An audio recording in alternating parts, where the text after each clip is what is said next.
आज हम लोग तो करना है बेसिकली हम लोग ने origin of universe and earth पिछली क्लास में किया था, फिर उसमें ओरिजिन ऑफ लाइफ के बारे में हम लोग ने एंशियंट थ्योरी पढ़ी थी। आज हम लोग तो क्या पढ़नी है, आज हम लोग तो पढ़नी है मॉडर्न थ्योरी। आज हम लोग तो क्या पढ़नी है, आज हम लोग तो पढ़नी है मॉडर्न थ्योरी। आज हम लोग तो क्या पढ़ना है, मॉडर्न थ्योरी। आज हम लोग तो क्या पढ़ना है, मॉडर्न थ्योरी। ठीक है, आज हम लोग तो क्या पढ़ना है, मॉडर्न थ्योरी। अब ये बात याद रखना कि मॉडर्न थ्योरी जो है इसे सबसे अच्छा माना जाता है। क्यों? क्योंकि कोई भी थ्योरी जो है वो किसी चीज को एक्सप्लेन करने पे आई हुई है, और किसी भी चीज को एक्सप्लेन करने के लिए मैं बोलता हूँ कि जनरली बायोलॉजी में किसी भी चीज को एक्सप्लेन करने के लिए आपको चाहिए 3 W वाले क्वेश्चन। 3 W वाले question, why, what and how. हाँ कि ना? तो सर ये 3 W कैसे हुआ? हाउ में जो अब पीछे W आता है ना, उसी तो मैं तो मान लेता हूँ, इसीलिए मैं 3 W किसी भी जगह लगाने में चाह देते हैं। हाँ, तो उस चीज के बारे में समझ में आ जाएगा, चाहे वो कोई सा भी सब्जेक्ट हो। वाई, हाउ, यानी व्हाट, वाई, हाउ। हाँ कि ना? ठीक है, कि कोई चीज क्या है, कैसे हुई, ये निकाल देते हैं, क्यों हुई और कैसे हुई। समझ में आया? इन 3 चीज से आप कोई भी चीज समझ सकते हैं। क्लास 12 में जितनी भी फिजिक्स, केमिस्ट्री जो भी है उसमें अलग अलग कंसेप्ट में आप ये 3 W लगा देंगे ना, मतलब कि व्हाट, वाई, हाउ, तो आप तो समझ में आ जाएगा। ठीक है, एटलीस्ट बायोलॉजी में तो सबसे ज्यादा समझ में आ जाएगा। तो ये हम लोग तो व्हाट का तो पता है कि हम लोग इवोल्यूशन को एक्सप्लेन करना चाह रहे हैं। वाई, इवोल्यूशन क्यों हुआ और कैसे हुआ, इन 2 चीजों से व्हाट यानी वाई एंड हाउ को एक्सप्लेन करने थे हम लोग ने एंशिएंट थ्योरी लाया। वैसे ही उसी को एक्सप्लेन करने थे हम लोग मॉडर्न थ्योरी भी लाते हैं। तो ये जो है ये अच्छे तरीके से आपके वाई एंड हाउ, मतलब क्यों और कैसे, क्यों एंड कैसे। हाँ कि ना? क्यों एंड कैसे, इवोल्यूशन क्यों हुआ और कैसे हुआ, इसे एक्सप्लेन करती है। हाँ कि ना? Yes sir. जो most of the ancient theory में नहीं दिए जा रहे थे उन्हें ये अच्छे से एक्सप्लेन करती है। इसका दूसरा नाम क्या है? इसका दूसरा नाम आपका ओपलेन एंड हेल्डेन थ्योरी है। क्या है? Oparin Haldane theory. Oparin and Haldane theory क्यों? क्योंकि ओपलेन एंड हेल्डेन दो साइंटिस्ट थे जिसने ये थ्योरी दी थी। हाँ कि ना? Yes sir. Oparin and Haldane जो थे वो 2 साइंटिस्ट थे जिन्होंने ये थ्योरी दी थी। हाँ कि ना? यस सर, जिन्होंने ये थ्योरी दी थी। हाँ कि ना? Yes sir. इस थ्योरी को और भी नाम दिया जाता है, जैसे नेचुरल स्टेट थ्योरी, या थ्योरी ऑफ केमिकल इवोल्यूशन, या आर्टिफिशियल सिंथेसिस थ्योरी, या थ्योरी ऑफ बायोकेमिकल इवोल्यूशन, या प्राइमरी बायोजेनेसिस। हाँ कि ना? तो ऐसे अलग अलग नाम दिए जाते हैं, थ्योरी ऑफ प्राइमरी बायोजेनेसिस, ऐसे बहुत सारे नाम दिए जाते हैं। हम लोग तो याद रखना है बस कि इसे ऑपलिन एंड हेल्डन थ्योरी बोला जाता है। ये किसके द्वारा दी गई थी? ये ए आई ऑपलिन एंड जेबीएस हेल्डन। ऑपलिन का पूरा नाम क्या था? ए आई ऑपलिन। ए बता देते हैं बेसिकली। ए आई ऑपलिन, ऑपलिन का पूरा नाम क्या था? ए आई ऑपलिन। हाँ, ठीक है, ए आई ऑपलिन। हाँ कि ना? यस सर, ए आई ऑपलिन। हाँ कि ना? Yes sir. और इसका नाम क्या था? हेल्डेन था, जेबीएस हेल्डेन। इसका नाम क्या था? जेबीएस हेल्डेन। हाँ कि ना? ये बात याद रखना, इसका नाम क्या था? जेबीएस हेल्डेन। हाँ कि ना? Yes sir. और क्या समझना है इसमें कि जो ए आई ऑपलिन जो है वो एक रशियन साइंटिस्ट था, और जेबीएस हेल्डेन जो था वो एक इंग्लिश साइंटिस्ट था। हाँ कि ना? मतलब ये इंग्लैंड से था। अब एक बात समझो, क्या ये दोनों ने मिल के थ्योरी दी? आंसर है नहीं, ये दोनों ने इंडिपेंडेंटली दी। ये दोनों, ए आई ऑपलिन ने भी ये थ्योरी दी और जेबीएस हेल्डेन ने भी ये थ्योरी दी। हाँ, थोड़ा बहुत डिफरेंस था, फिर वो दोनों की थ्योरी को एक साथ लाए तो वो डिफरेंस हट गया। अब बेसिकली समझने की बात है कि ये जो है ये थ्योरी फिर पब्लिश कहाँ हुई? ये बता देते हैं, ये ओपलिन की बुक थी। ओपलिन ने एक बुक पब्लिश की थी अंडर इस नेम, जिसका नाम था ओरिजिन ऑफ लाइफ। जिसका नाम था ओरिजिन ऑफ लाइफ। और उसमें ये ओपलिन एंड हेल्डेन थ्योरी को अच्छे से एक्सप्लेन किया गया था। क्या किया गया था? अच्छे से एक्सप्लेन किया गया था। अब मेरी बात समझो क्या होता है। अब मेरी बात सुनना, क्या होता है इस थ्योरी में बोला क्या गया। बेसिकली उससे पहले मैं थोड़ी सी भूमिका बांधता हूँ। हम क्या हैं? हम ह्यूमंस है। हम क्या हैं? ह्यूमंस है। या बता देते हैं कोई कुत्ता है। हाँ कि ना? वो भी लिव इन बीन है, ह्यूमन भी लिव इन बीन है। हम बने किसके? हमारा जो फंडामेंटल लिव इन स्ट्रक्चर है वो किससे बना हुआ है? आंसर है सेल से। पर क्या सेल भी इस दुनिया का ही ये भाग है? आंसर है यस। क्या वो एक मेटल ही है? क्या वो एक मेटल ही है? हाँ कि ना? और केमिस्ट्री और फिजिक्स में हम लोग पढ़ चुके हैं कि जो भी इस यूनिवर्स में जितने भी मेटल हैं वो किससे बने हुए हैं? वो किससे बने हुए हैं? वो एटम्स से बने हुए हैं, हाँ कि ना? एटम्स से बने हुए हैं, हाँ कि ना? और एटम्स आपस में फिजिकली और केमिकली इंटरैक्ट करके अलग अलग चीजें बनाते हैं, हाँ आंसर है ये सर। तो हम जैसे हैं, हमारा जो जेनेटिक मटेरियल है, हमारे अंदर चीजें क्या कुत्ते से अलग है? Yes sir. क्या गाय माता से अलग है? Yes sir. क्या पंछी से अलग है? आंसर है यस सर, हाँ कि ना? क्या बंदर से अलग है? आंसर है यस सर। क्या शेर से अलग है? Yes sir. क्या हिरन से अलग है? Yes sir. मतलब हर एक लिविंग फॉर्म में कुछ ना कुछ चीजें तो अलग हैं ही, चाहे वो सिर्फ जेनेटिक मटेरियल ही अलग क्यों ना हो। जेनेटिक मटेरियल अलग हो जाते हैं तो बहुत सी चीजें अलग हो जाती है, पर मानने के लिए, हाँ कि ना? तो कुछ ना कुछ चीजें तो अलग हैं ही। अब कितनी चीजें अलग हैं, ये अलग अलग चीजों के ऊपर डिपेंड करता है, हाँ कि ना? वो इवोल्यूशन में कितनी दूर तक एक साथ थे, इस चीज के ऊपर डिपेंड करता है, हाँ कि ना? तो एट दी एंड हर चीज किससे बनी हुई है? एटम से ही बनी हुई है। और एटम सब एक दूसरे के साथ फिजिकली और केमिकली इंटरैक्ट करते हैं ताकि क्या बना पाए? ताकि अलग अलग ऑर्गेनिक वो बना पाए, केमिकल वस्तुएं, केमिकल्स बना पाए, जिससे अलग अलग ह्यूमन वो बने रहते, कौन? ऑर्गेनिज्म बने रहते, लिविंग ऑर्गेनिज्म बने रहते हैं। तो ये बात बताना कि क्या जब अर्थ बना, बिग बैंग हुआ, तो क्या जितनी भी चीजें थी बस वो एटॉमिक फॉर्म में थी? आंसर है ये सर। फिर वो एक साथ केमिकली क्या हुई? इंटरैक्ट हुई, और फिर वो केमिकल इंटरेक्शन अलग अलग तरीके से होते गया, और फिर जाके लाइफ आई। लाइफ फिर लाइफ में भी अलग अलग केमिकल रिएक्शन होते गए, तो अल्लाह बोले थी वो लाइफ का इवोल्यूशन है, हाँ कि ना? Yes sir. तब ये बताओ, अगर मुझे पढ़ना है कि लाइफ में इवोल्यूशन कैसे हुआ, लाइफ का ओरिजिन कैसे हुआ, तो क्या मुझे ये नहीं पढ़ना पड़ेगा कि लाइफ ओरिजिन होने से पहले जो लाइफ के लिए इंपॉर्टेंट मटेरियल है, जो केमिकल्स हैं, वो कैसे बने? आंसर है यस सर। तो यही आंसर दिया गया आपके ओपलेन एंड हेल्डेन के द्वारा। ओपलेन एंड हेल्डेन ने क्या बोला कि इवोल्यूशन लिविंग बीइंग का सिर्फ ऐसा नहीं है कि आप बायोलॉजिकल इवोल्यूशन पढ़ लोगे। इन लोगों ने थ्योरी में बेसिकली बोला क्या कि आपको इवोल्यूशन जानने के लिए आपको जो मटेरियल से, जो एटम से, जो केमिकल सब्सटेंसेस से वो बना है, क्या बना है, लिविंग बीइंग बना है, उनके बारे में भी पढ़ना पड़ेगा, हाँ कि ना? जब तक फर्स्ट लाइफ फॉर्म बनी, तो फर्स्ट लाइफ फॉर्म बनने के लिए एक एटम से फर्स्ट लाइफ फॉर्म बनने के लिए एटम्स के बीच में कैसे इंटरेक्शन आया, मैक्रोमोलिक्यूल्स के बीच में कैसे इंटरेक्शन आया, उनमें चेंजेस कैसे आए ताकि एक ऑर्गेनिज्म बन सके, एक फर्स्ट लिविंग सेल बन सके, ये आपको पढ़ना पड़ेगा। और इसी को नाम दिया गया केमिकल इवोल्यूशन। इसी को नाम क्या दिया गया? Chemical evolution. तो केमिकल इवोल्यूशन क्या है कि अर्थ जब बनी थी, बिग बैंग जस्ट हुआ था, तो सब चीजें गैसियस सिंगल एटम के फॉर्म में थी। फिर जैसे जैसे कूल डाउन होते गए, सब एटम पास आते गए, अर्थ बना, फिर इसमें अलग अलग रिएक्शन होने लगी, तो केमिकल इवोल्यूशन होने लगा। केमिकल इवोल्यूशन से क्या बना? केमिकल इवोल्यूशन होते गया, अलग अलग कंपोनेंट बनते गए, अलग अलग तरीके से केमिकल्स बनते गए। अब जो केमिकल्स जैसे ही वो केमिकल्स बने जो लिविंग बीइंग को बनाने के लिए इम्पोर्टेंट थे, तब जाके फर्स्ट लाइफ फॉर्म बना। अब इस फर्स्ट लाइफ फॉर्म में अलग अलग प्रकार के चेंजेस आते गए, केमिकल रिएक्शंस ही आएंगे, क्योंकि हर चीज को केमिकल मॉलिक्यूल से ही बनी हुई है, केमिकल सब्सटेंस से ही बनी हुई है, तो उसमें चेंजेस आते गए और बता देते हैं, चीजें बनते गई। पर क्या वो लिविंग बीइंग के अंदर हो रहा है? Yes sir. तो इसीलिए उसके बाद के रिएक्शन तो बोला, बाद के इवोल्यूशन तो बोला गया बायोलॉजिकल इवोल्यूशन। क्या बोला गया? बायोलॉजिकल इवोल्यूशन, हाँ कि ना? Yes sir. अब जो फर्स्ट लाइफ फॉर्म है वो भी एक ऑर्गेनिक मैटर से ही बनी हुई होगी, हाँ कि ना? Yes sir. तो अनलो तो केमिकल इवोल्यूशन में ऑर्गेनिक मैटर का फॉर्मेशन पढ़ना है। ऑर्गेनिक मैटर कैसे बने, हाँ कि ना?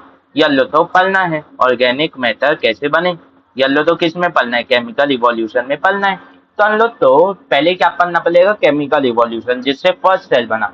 फिर फर्स्ट सेल बना, उसके बाद हम लोग तो क्या पढ़ना पड़ेगा? Biological evolution. बायोलॉजिकल इवोल्यूशन, हाँ कि ना? हाँ कि ना? Yes sir. तो इन लोगों ने बोला क्या? ऑपलिन एंड हेल्डन ने बोला क्या अपनी थ्योरी के अंदर, ये समझो। ऑपलिन एंड हेल्डन ने ये बोला कि इनऑर्गेनिक सब्सटेंसेस जो हैं, जो इनऑर्गेनिक सब्सटेंसेस हैं, जो इनऑर्गेनिक सब्सटेंसेस हैं, उनसे पहले कौन बने? उनसे पहले बने ऑर्गेनिक सब्सटेंसेस, हाँ कि ना? यस सर, जिनसे ह्यूमन बीइंग यानी जिनसे लिविंग ऑर्गेनिज्म बने रहते। तो पहले क्या बने, ऑर्गेनिक मैटर बना, इनऑर्गेनिक मैटर से ऑर्गेनिक मैटर बना। फिर ऑर्गेनिक मैटर से कौन बना, ऑर्गेनिक मैटर से लिविंग बीइंग बने। ऑर्गेनिक मैटर से कौन बने, लिविंग बीइंग बने। कौन बने, लिविंग बीइंग बने। हाँ कि ना, यस सर। ठीक है, अभी नोट मत करना, अभी नोट्स मत बनाना, अगली क्लास में इसके नोट्स में ले आऊंगा, लिखा गए हैं। अच्छा, मैं हाथ से लिखता हूँ ना नोट्स कॉपी में, और फिर उसी का पीडीएफ लाता हूँ, तो वो लिखा गए हैं, आखिर आखिर तक बचा है बस लिख के तो ठीक वो, ताकि नोट्स फिर अपने नोट्स को मिला के कॉमन नोट्स बना के लाता हूँ ना, तो उस पीडीएफ में फिर आ गया है वो, ये तो लिखा गया है बस। फिर वो आएगा, यानी अगली क्लास में वो ला दूंगा, तो उससे पॉज करके लिख लेना। ठीक है, तो ऑर्गेनिक इनऑर्गेनिक मैटर से पहले क्या बने, ऑर्गेनिक मैटर बने, और फिर ऑर्गेनिक मैटर से आपके बने लिविंग फॉर्म्स। हाँ कि ना, तो इनऑर्गेनिक से ऑर्गेनिक मैटर बनने को ही केमिकल इवोल्यूशन बोला गया। क्या बोला गया, केमिकल इवोल्यूशन बोला गया। क्या बोला गया, केमिकल इवोल्यूशन। क्या बोला गया, केमिकल इवोल्यूशन बोला गया। हाँ कि ना, यस सर। और ऑर्गेनिक मैटर से लिविंग बीइंग बनने तो क्या बोला गया, बायोलॉजिकल इवोल्यूशन। क्या बोला गया, बायोलॉजिकल इवोल्यूशन। क्योंकि जब ऑर्गेनिक मैटर बना तब फर्स्ट लाइफ फॉर्म बना, फिर उसमें चेंजेस आते गए, बायोलॉजिकल इवोल्यूशन बन क्या गए, एक परफेक्ट फर्स्ट लाइफ फॉर्म बनी। हाँ कि ना, यस सर। इसे क्या बोला गया, बायोलॉजिकल इवोल्यूशन बना बोला गया। हाँ कि ना, यस सर। बायोलॉजिकल इवोल्यूशन क्या, लिविंग फर्स्ट सेल बना उसके बाद नहीं हुआ, आंसर है हुआ, उसके बाद भी कंटिन्यू चलता रहा है। हाँ कि ना, यस सर। पर केमिकल इवोल्यूशन किसे बोला गया, केमिकल इवोल्यूशन बोला गया इनऑर्गेनिक से ऑर्गेनिक बनने को, और ऑर्गेनिक मेथड जो बना उससे फिर फर्स्ट सेल और आगे की लाइफ बनने को क्या बोला गया, बायोलॉजिकल इवोल्यूशन बोला गया। उसके आगे की लाइफ को क्या बोला गया, बायोलॉजिकल इवोल्यूशन बोला गया। हाँ कि ना, यस सर। अब केमिकल इवोल्यूशन तो कीमोजेनी भी बोलते हैं, क्या बोलते हैं, कीमोजेनी भी बोला जाता है। हाँ कि ना, यस सर। और बायोलॉजिकल इवोल्यूशन तो क्या बोला जाता है, बायोलॉजिकल इवोल्यूशन तो बायोजेनी भी बोला जाता है। क्या बोला जाता है, बायोजेनी भी बोला जाता है। अब ये नाम देखना, केमिकल इवोल्यूशन के अंत में क्या बना, एक ऑर्गेनिक मेटल ही बना, जो क्या है, ऑब्वियसली बात है, खुद भी केमिकल है। बायोलॉजिकल इवोल्यूशन के अंत में क्या बना, वैसे तो बायोलॉजिकल इवोल्यूशन का अंत नहीं हुआ पर कंटिन्यू चल रहे, पर बना क्या, एट दी एंड बना एक लिविंग बीइंग, जो क्या है, फर्स्ट सेल बना, मानने के लिए बोल देते हैं कि वहां पे बायोलॉजिकल इवोल्यूशन थोड़ा सा खत्म हुआ, उसके बाद भी कंटिन्यू चला गया, हम बने, हमें चल रहा इवोल्यूशन। ठीक है, तो बता देते हैं ये जो बायोलॉजिकल इवोल्यूशन हुआ है, इससे बना क्या, एक लिविंग बीइंग, एक बायोलॉजिकल बीइंग, इसलिए इसका नाम पड़ा बायोलॉजिकल इवोल्यूशन। और केमिकल इवोल्यूशन का नाम केमिकल इवोल्यूशन क्यों पड़ा, क्योंकि उसके अंत में क्या बना, एक ऑर्गेनिक मेटल बना, एक ऑर्गेनिक मेटल बना। अब ये बताओ केमिकल इवोल्यूशन हुआ कहाँ से होगा चालू, एटॉमिक स्टेज से। तो हम लोग पहले पढ़ते हैं कीमोजेनी के बारे में, किसके बारे में पढ़ते हैं, कीमोजेनी के बारे में पढ़ते हैं। कीमोजेनी में क्या होते हैं, सबसे पहले किस में आए होंगे, वो बता देते हैं आपके, इनऑर्गेनिक मेटल इन एटॉमिक यानी एटॉमिक स्टेज में होंगे। अर्थ जो 4.5 बिलियन ईयर्स अगो बना है, उसमें जो प्रोसेस है लिविंग बीइंग के ओरिजिन का, वो कब चालू हुआ, फर्स्ट ट्रेसेस दिखना चालू हुए, वहीं से तो प्रोसेस चालू होगा। तो वो बनना कब चालू हुए, आंसर है 4 बिलियन ईयर्स अगो, मतलब 0.5 बिलियन ईयर्स अगो अर्थ के बनने के, आगे ना, या 500 मिलियन साल बाद अर्थ के बनने के क्या चालू हुआ, आपका origin of process of origin of life चालू हुआ। तो सबसे पहले होगा क्या, इनऑर्गेनिक मैटर जो भी चीजें हैं, एलिमेंट्स है, वो क्या लेंगे, एटॉमिक स्टेज में लेंगे, एटॉमिक स्टेज में लेंगे। हाँ कि ना, हाँ कि ना, यस सर, एटॉमिक स्टेज में लेंगे। है कि ना, जो अर्थ नई नई बनी है 4.5 बिलियन ईयर्स अगो, पहले अर्थ जो बनी होगी, उसका जो एटमॉस्फेयर रहेगा वो क्या रहेगा, वो उसमें वो लाइट रहेगा, उसमें लाइटर एलिमेंट्स लेंगे, कुछ ज्यादा कॉम्प्लेक्स एलिमेंट्स बने नहीं होंगे। हाँ कि ना, तो लाइटर एटमॉस्फेयर होगा अर्ली अर्थ के पास, उसमें लाइटर एलिमेंट्स होंगे, लाइटर एटम्स होंगे, जैसे आपका कार्बन हो गया, नाइट्रोजन हो गया, आपका वो हो गया, बेसिकली सल्फर हो गया, ताते थे आप बोल सकते हो, हाइड्रोजन हो गया या ऑक्सीजन हो गया, यही तो होंगे। हाँ कि ना, लाइटर एलिमेंट्स होंगे। फिर ये जब अलग अलग केमिकल इवोल्यूशन में इनका केमिकल फ्यूजन केमिकल फिजन हुआ, तब जाते अलग अलग एलिमेंट्स बनने लगे। हाँ कि ना, ये सर, तो इनके पास ये लाइटर एलिमेंट्स थे, मतलब जो अर्ली अर्थ था, अर्ली अर्थ के बाद जो अर्ली एटमॉस्फेयर था, प्रिमिटिव एटमॉस्फेयर था, उसके बाद बस फ्री एलिमेंट्स थे in the form of atomic stage. हाँ कि ना, हाँ कि ना, जिसमें हाइड्रोजन सबसे ज्यादा क्या था, अबंडेंट था। ये क्या था, मोस्ट अबंडेंट था। ये क्या था, मोस्ट अबंडेंट था। अब सर आपको कैसे पता ये मोस्ट अबंडेंट था? अब सुनो क्या होता है, बेसिकली समझने की बात है, ये मोस्ट अबंडेंट था। क्या हुआ, ओपलेन एंड हेल्डेन की थ्योरी को एक्सप्लेन करने के लिए एक्सपेरिमेंट किए गए लैब्स में। किसमें किए गए, लैब्स में। जब एक्सपेरिमेंट किए गए तो जो जो कंडीशन मिली वही कंडीशन तो मान लिया अर्थ की कंडीशन। हाँ कि ना। तो अब इसके बाद क्या होगा, एटॉमिक स्टेज के बाद, एटॉमिक स्टेज के बाद आपका फॉर्मेशन होगा इनऑर्गेनिक मैटर का। एटॉमिक स्टेज के बाद क्या होगा, formation of inorganic matter, formation of inorganic substances होगा। क्या होगा, फॉर्मेशन ऑफ इनऑर्गेनिक सब्सटेंसेस होगा। हाँ कि ना, ये सर क्या होगा, फॉर्मेशन ऑफ इनऑर्गेनिक सब्सटेंसेस। हाँ कि ना। कैसे, जो फ्री एटम्स है जैसे जैसे कूल डाउन होते रहेंगे उनकी केमिकल यानी काइनेटिक एनर्जी कूल डाउन होते रहेगी। हाँ कि ना, जैसे जैसे उनकी केमिकल यानी kinetic thermal kinetic energy cool down होते रहेगी, वो पास पास आते रहेंगे उनके पास, उन्हें स्टेबिलिटी गेन करनी है तो वो बॉन्ड बनाते रहेंगे। तो यहाँ पे क्या होगा, यहाँ पे जो फ्री एलिमेंट्स है जैसे हाइड्रोजन जो है, ऑक्सीजन जो है, वो क्या करेंगे, बॉन्ड बनाना चालू करेंगे। जैसे H2 और O2 मिलके जैसे आपका वो बना देंगे, 2H2O बना देंगे। क्या बना देंगे, 2H2O। हाँ कि ना, 2H2O बना देंगे। हाँ कि ना, ये सर। या क्या बना देंगे, आपका हाइड्रोजन और नाइट्रोजन मिलते वो बना देंगे, बता देते हैं, अरे यार H2N2, ठीक है, मिलके क्या बना देंगे, NH3। हाँ कि ना, क्या बना देंगे, NH3 बना देंगे। हाँ कि ना, हाँ कि ना, समझ में आया। तो ये सब किसके फॉर्म में लेंगे, ये वाटर तो किसके फॉर्म में लाएगा, वेपर के फॉर्म में तो थी अर्ली अर्थ कूल डाउन हो रही है पर अभी भी तो गर्म ही है।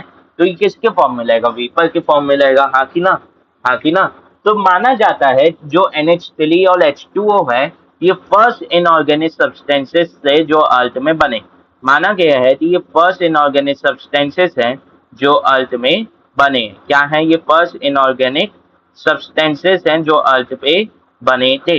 हाँ कि ना, ये फर्स्ट इनऑर्गेनिक क्या है, सब्सटेंसेस हैं। ये क्या है, फर्स्ट इनऑर्गेनिक सब्सटेंसेस।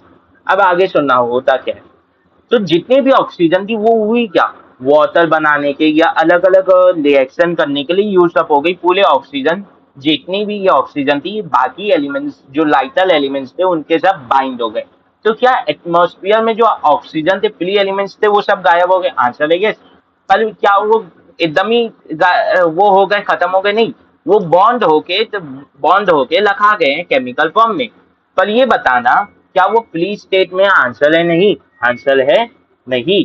समझ में आया, समझ में आया। हाँ कि ना। तो एटमॉस्फेयर क्या हो गया, एलोबिक हो गया या एनएलोबिक हो गया, आंसर है एटमॉस्फेयर। यहाँ पे क्या हो गया, एटमॉस्फेयर में यहाँ पे बहुत बड़ा चेंज आया। यहाँ पे जो आपका एटमॉस्फेयर है, यहाँ पे जो आपका एटमॉस्फेयर है, जो यहाँ पे आपका एटमॉस्फेयर है, ये क्या हो गया, ये आपका एनाएरोबिक हो गया। ऑक्सीजन पूरा गायब हो गया, फ्री स्टेट का ऑक्सीजन, हाँ कि ना, जिसे यूज किया जा सके। हाँ कि ना। तो इन एनाएरोबिक हो गया। पर क्या एटॉमिक स्टेज में फ्री ऑक्सीजन था, O2 ये सब थे, आंसर है यस, आंसर है यस। तो बता देते हैं, यहाँ पे एटमॉस्फेयर कैसे था, यहाँ पे एटमॉस्फेयर आपका, यहाँ पे आपका एटमॉस्फेयर क्या था, यहाँ पे आपका एटमॉस्फेयर था एरोबिक। यहाँ पे आपका एटमॉस्फेयर क्या था, एरोबिक। क्या था, एरोबिक था। हाँ कि ना, यहाँ पे आपका एटमॉस्फेयर क्या था, एरोबिक था। अब एक बात समझना, आगे बात समझना होता क्या है। अब इससे क्या होगा, formation of early organic compounds होगा। हाँ कि ना, मतलब जो पूरे तरीके से ऑर्गेनिक कंपाउंड्स नहीं है, पर थोड़े थोड़े ऑर्गेनिक कंपाउंड्स के बहुत पास है। क्या है, बहुत पास है। हाँ कि ना, जो बहुत ज्यादा ऑर्गेनिक कंपाउंड है, पास है, सिमिलर टू ऑर्गेनिक कंपाउंड है। हाँ कि ना। तो क्या होगा, formation of early embryonic compound, formation of early organic compound, formation of early organic compound. हाँ कि ना, क्या होगा, फॉर्मेशन ऑफ अर्ली एम्ब्रियन और एम्ब्रियन नहीं बोल रहा था, अर्ली ऑर्गेनिक कंपाउंड होगा, हाँ कि ना? Yes sir. अब क्या होगा, डायलेक्ट तो ऑर्गेनिक बन नहीं जाएगा, धीरे धीरे ऑर्गेनिक के पास आएगा। तो पहले ऑर्गेनिक जैसे कंपाउंड बनेंगे, जैसे आपका क्या कहते हैं, जो वो है कौन, नाइट्रोजन और कार्बन डाइऑक्साइड। नाइट्रोजन और कार्बन डाइऑक्साइड जो है वो मेटल्स के साथ रिएक्ट करने लग जाएंगे, जो मेटल आयंस वहां पे बने हैं, मेटल का एलिमेंट्स बने हैं, उनके साथ रिएक्ट करेंगे, किसके साथ, मेटल्स के साथ, किसके साथ, मेटल्स के साथ। और क्या बना लेंगे, आपके नाइट्रलाइज बना लेंगे, कार्बाइड्स बना लेंगे, हाँ कि ना? हाँ कि ना? क्या बना लेंगे, नाइट्रलाइज बना लेंगे, हाँ कि ना? और क्या बना लेंगे, कार्बाइड्स बना लेंगे, नाइट्रलाइज बना लेंगे, कार्बाइड्स बना लेंगे, हाँ कि ना? ये सब बस बेसिकली केमिकल कंपाउंड्स होते हैं, हाँ कि ना? Yes sir. ठीक है, नाइट्रलाइज बना लेंगे, कार्बाइड्स बना लेंगे। फिर कार्बाइड्स क्या करेंगे, आपके H2O के साथ रिएक्ट करने लग जाएंगे, आपके H2O के साथ रिएक्ट करने लग जाएंगे, हाँ कि ना? हाँ कि ना? और तब जाके सुनो, कार्बाइड H2O के साथ रिएक्ट करेगा और तब जाके आपका फर्स्ट ऑर्गेनिक कंपाउंड बनेगा मीथेन। ये क्या है, मीथेन है, क्या है ये, मीथेन है, हाँ कि ना? मीथेन है, क्लास 11 में IUPAC पढ़े हुए हैं। ये क्या, मीथेन है, इसे क्या बोला जाता है, फर्स्ट ऑर्गेनिक कंपाउंड। तो अगर मैं पूछूं केमिकल इवोल्यूशन में फर्स्ट ऑर्गेनिक कंपाउंड जो बना था वो क्या था, वो था आपका मीथेन, हाँ कि ना? समझ में आया? समझ में आया? अब ये सोचो, जैसे जैसे वाटर वेपर यूसअप हो रहे हैं, वाटर वेपर यूसअप हो रहे हैं, वाटर वेपर ऊपर इकट्ठा भी हुए थे, तो जैसे जैसे क्लाउड हैवी होते जाएगा, तो क्या वाटर वेपर सभी ऊपर चल दिए थे, वेपर के फॉर्म में था जितना भी वाटर, अब वो वाटर तो कूल डाउन होने लगा, अब वो क्लाउड बनाए। अब क्लाउड इतने सारे वेपर्स का बन गया, यहाँ पे एक साल में ही इतना ज्यादा बारिश हो जाता है कई जगह। तो सोचो क्या होगा कि दादे दे हैं इतने लाखों सालों तक जो वेपर ऊपर क्लाउड के फॉर्म में थे, गर्म हुए थे, अब जब वो ठंडे होने लगेंगे वो क्लाउड हैवी हो जाएंगे, अब वो लेन करने लगेगी, बारिश होने लगेगी, तो कितने सालों तक बारिश होगी, मतलब लाखों सालों तक क्या होते रही, धरती पे बस बारिश होते रही, क्या होते रही, सिर्फ धरती पे बारिश होते रही, धरती पे बारिश होते गई। अब इतने सालों तक धरती पे बारिश हुई, तो बारिश की यानी धरती की सतह पे जो गड्ढे थे, ग्लूब्स थे, वहां पे वाटर जमा होने लगेगा। अर्थ की जो ऊपर की लैंड सरफेस है वो ठंडी होने लगेगी, मतलब अर्थ का टेम्परेचर गिरने लगेगा, अर्थ का टेम्परेचर गिरने लगेगा, डिक्रीज होने लगेगा। वहां पे क्या बनने लग जाएंगे, ओशंस बनने लग जाएंगे। जो हायर एल्टीट्यूड पे थे वहां पे टेम्परेचर बहुत ज्यादा गिर जाएगा, वहां पे क्या होगा, बर्फ जमने लग जाएगी, हाँ कि ना? हाँ कि ना? यस सर, समझ में आया? हाँ कि ना? Yes sir. तो जो ये एटमॉस्फेयर में प्रेजेंट अल्फाज है, ऑर्गेनिक सब्सटेंस है, जैसे आपका CH4 हो गया या आपका HCN हो गया, हाँ कि ना? ऐसे जो सब्सटेंस थे ये क्या बारिश के साथ नीचे आ जाएंगे समुद्र में, आंसर है यस। अब जब ये समुद्र में आ जाएंगी, इन्हें क्या मिल जाएगा, इन्हें एक न्यू रिएक्शन से मीडियम मिल जाएगा। अब ये क्या करेंगे, आपस में रिएक्ट करना चालू करेंगे और बनाएंगे आपके क्या, सिंपल इनऑर्गेनिक कंपाउंड। क्या बनाएंगे, सिंपल इनऑर्गेनिक कंपाउंड बनाएंगे, क्या बनाएंगे, सिंपल इनऑर्गेनिक कंपाउंड का फॉर्मेशन होगा। सिंपल इनऑर्गेनिक बोला था, सॉरी, सिंपल ऑर्गेनिक कंपाउंड का फॉर्मेशन होगा, सिंपल ऑर्गेनिक कंपाउंड का फॉर्मेशन होगा, सिंपल ऑर्गेनिक कंपाउंड का क्या होगा, फॉर्मेशन, हाँ कि ना? कैसे ऑर्गेनिक कंपाउंड, क्या हुआ, हजारों सालों तक बारिश हुई, तो ये एटमॉस्फेयर में प्रेजेंट जो फर्स्ट ऑर्गेनिक कंपाउंड है ये क्या हुई, वाटर के में मिल के किधर आने लगे, ओशन में आने लगे, हाँ कि ना? किधर आने लगे, ओशन में आने लगे, तो क्या बना, आपके सिंपल ऑर्गेनिक कंपाउंड बनने लगे, जैसे आपका सिंपल शुगर बन गया, सिंपल शुगर बन गया, हाँ कि ना? आपका सिंपल शुगर बन गया, या आपके न्यूक्लियोटाइड बन गए, न्यूक्लियोसाइड बन गए, अमीनो एसिड बन गए, ग्लिसरॉल बन गए, फैटी एसिड बन गए, नाइट्रोजनस बेसिस बन गए। ये जो सिंपल ऑर्गेनिक कंपाउंड है ये सब बनने लगे। अब ये जो सिंपल ऑर्गेनिक कंपाउंड है ये आपस में भी एक्ट करेंगे, हाँ कि ना? आपस में टकराएंगे, आपस में भी एक्ट करेंगे, हाँ कि ना? तो ये अभी भी तो गर्म पानी में प्रेजेंट है, ओशन बन गए, अर्थ की सतह कूल डाउन हो लगे, प्लूटनी कूल डाउन हुई है क्या? आंसर है नहीं, आंसर है नहीं। तो क्या हुआ, कूल अभी भी सतह गर्म तो है, ये सब हॉट वाटर में प्रेजेंट है, हाँ कि ना? तब क्या बनने लगे, अब बनने लगे आपके क्या कहते हैं, कॉम्प्लेक्स ऑर्गेनिक कंपाउंड। क्या बनने लगे आपके, कॉम्प्लेक्स ऑर्गेनिक कंपाउंड, हाँ कि ना? कॉम्प्लेक्स ऑर्गेनिक कंपाउंड बनने लगे। क्या बनने लगे, कॉम्प्लेक्स ऑर्गेनिक कंपाउंड। कैसे कॉम्प्लेक्स ऑर्गेनिक कंपाउंड, जैसे पॉलीसेकेलाइड हो गया, प्रोटीन हो गया, लिपिड हो गया, न्यूक्लिक एसिड हो गया, जैसे आरएनए डीएनए, हाँ कि ना? ये सब क्या होने लगे, बनने लगे, हाँ कि ना? ये सर ये हल्का थियोरिटिकल लग सकता है आज के लिए, पर बनने लगे। अब ये बताओ, क्या ये हॉट वाटर में प्रेजेंट है, हॉट ओशन में प्रेजेंट है? आंसर है ये। इसलिए इस एक टर्म दिया किसने, हेल्डन ने। इसे एक टर्म दिया गया किसके द्वारा, हेल्डन के द्वारा। और क्या बोला गया इसे, prebiotic soup, prebiotic soup, life से पहले प्रेजेंट प्रीबायोटिक सूप। प्रीबायोटिक मतलब लिविंग फॉर्म से पहले, इसीलिए प्रीबायोटिक सूप। क्यों? क्योंकि ये हाईली न्यूट्रिशियस का, हाईली न्यूट्रिशियस कैसे बता देते हैं, लिविंग फॉर्म को बनाने वाले न्यूट्रिशंस ही तो हैं, पॉलीसेकेलाइड, न्यूक्लिक एसिड, ये सब लिविंग फॉर्म तो ही तो बनाने वाले हैं। इसीलिए इन्हें प्रीबायोटिक सूप बोला गया या हॉट डाइल्यूट सूप बोला गया। सूप क्यों बोला गया, लोग ये तो बता देते हैं कि प्रीबायोटिक मतलब बिफोर लाइफ। सूप क्यों बोला गया, तो वो न्यूट्रिशनल रिच था। न्यूट्रिशनल रिच होने का मतलब यहाँ पे ऐसी चीजें जो लाइफ फॉर्म को बनाने वाली है, हाँ कि ना? तो इसे हेल्डन, इसे किसने बोला, ये प्रीबायोटिक सूप या हॉट डाइल्यूट सूप, ये टर्म इसके लिए यूज किए गए थे हेल्डन के द्वारा। किसके द्वारा, हेल्डन के द्वारा, हाँ कि ना? हाँ कि ना? Yes sir. तो यहाँ पे क्या बनने लगे, प्रोटीन बनने लगे। यहाँ पे क्या बनने लगे, प्रोटीन बनने लगे। तो यहाँ पे पहला प्रोटीन बना, फर्स्ट प्रोटीन बना। अब जो फर्स्ट प्रोटीन है वो क्या था, नॉन एंजाइमेटिक था। वो क्या था, नॉन एंजाइमेटिक था, हाँ कि ना? तो ये एकदम प्राइमरी था, तो वो नॉन एंजाइमेटिक था। फर्स्ट न्यूक्लिक एसिड बनने लगे जो नॉन रेप्लिकेबल थे, जो खुद से रेप्लिकेट नहीं हो सकते थे। तो दी हर चीज तो वो है, प्रिमिटिव भी होगी, हाँ कि ना? हाँ कि ना? Yes sir. तो अब ये बताओ, क्या लिविंग बीन का लिविंग सेल के अंदर का प्रोटीन एंजाइमेटिक होता है? आंसर है यस। क्या न्यूक्लिक एसिड रेप्लिकेबल होता है? आंसर है यस। तो क्या मैं इस स्टेज को, क्या मैं ये बोल सकता हूँ कि ये लिविंग बीन की स्टेज है? आंसर है नहीं। इस स्टेज को मैं लिविंग बीन की स्टेज नहीं बोल सकता, क्योंकि जो यहाँ पे वैसे प्रोटीन और न्यूक्लिक एसिड बने ही नहीं थे। तो दी लिविंग बीन का जो प्रोटीन रहता है वो क्या रहता है, वो एंजाइमेटिक रहता है। वो क्या लेता है, एंजाइमेटिक लेता है। क्या लेता है वो, एंजाइमेटिक लेता है। और न्यूक्लिक एसिड रेप्लिकेबल लेता है। तो ये क्या लिविंग बीन लिविंग स्टेट है? आंसर है नहीं, ये लिविंग स्टेट नहीं है, नॉट अ लिविंग स्टेट, हाँ कि ना?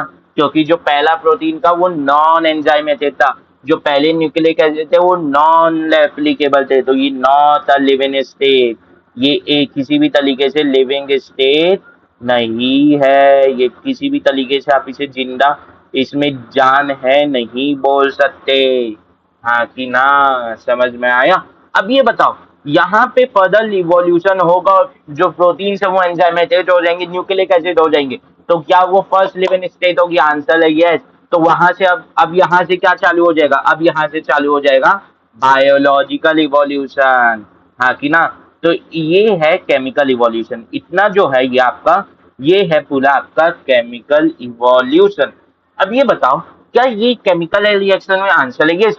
तो क्या यहाँ पे एनर्जी नहीं लगी होगी? आंसर है यस। तो वो एनर्जी सप्लाई किसके द्वारा की गई? तो यहाँ पे मानते हैं वेरियस फैक्टर थे। एक तो आपका हाई टेम्परेचर था, हीट था एनवायरमेंट में।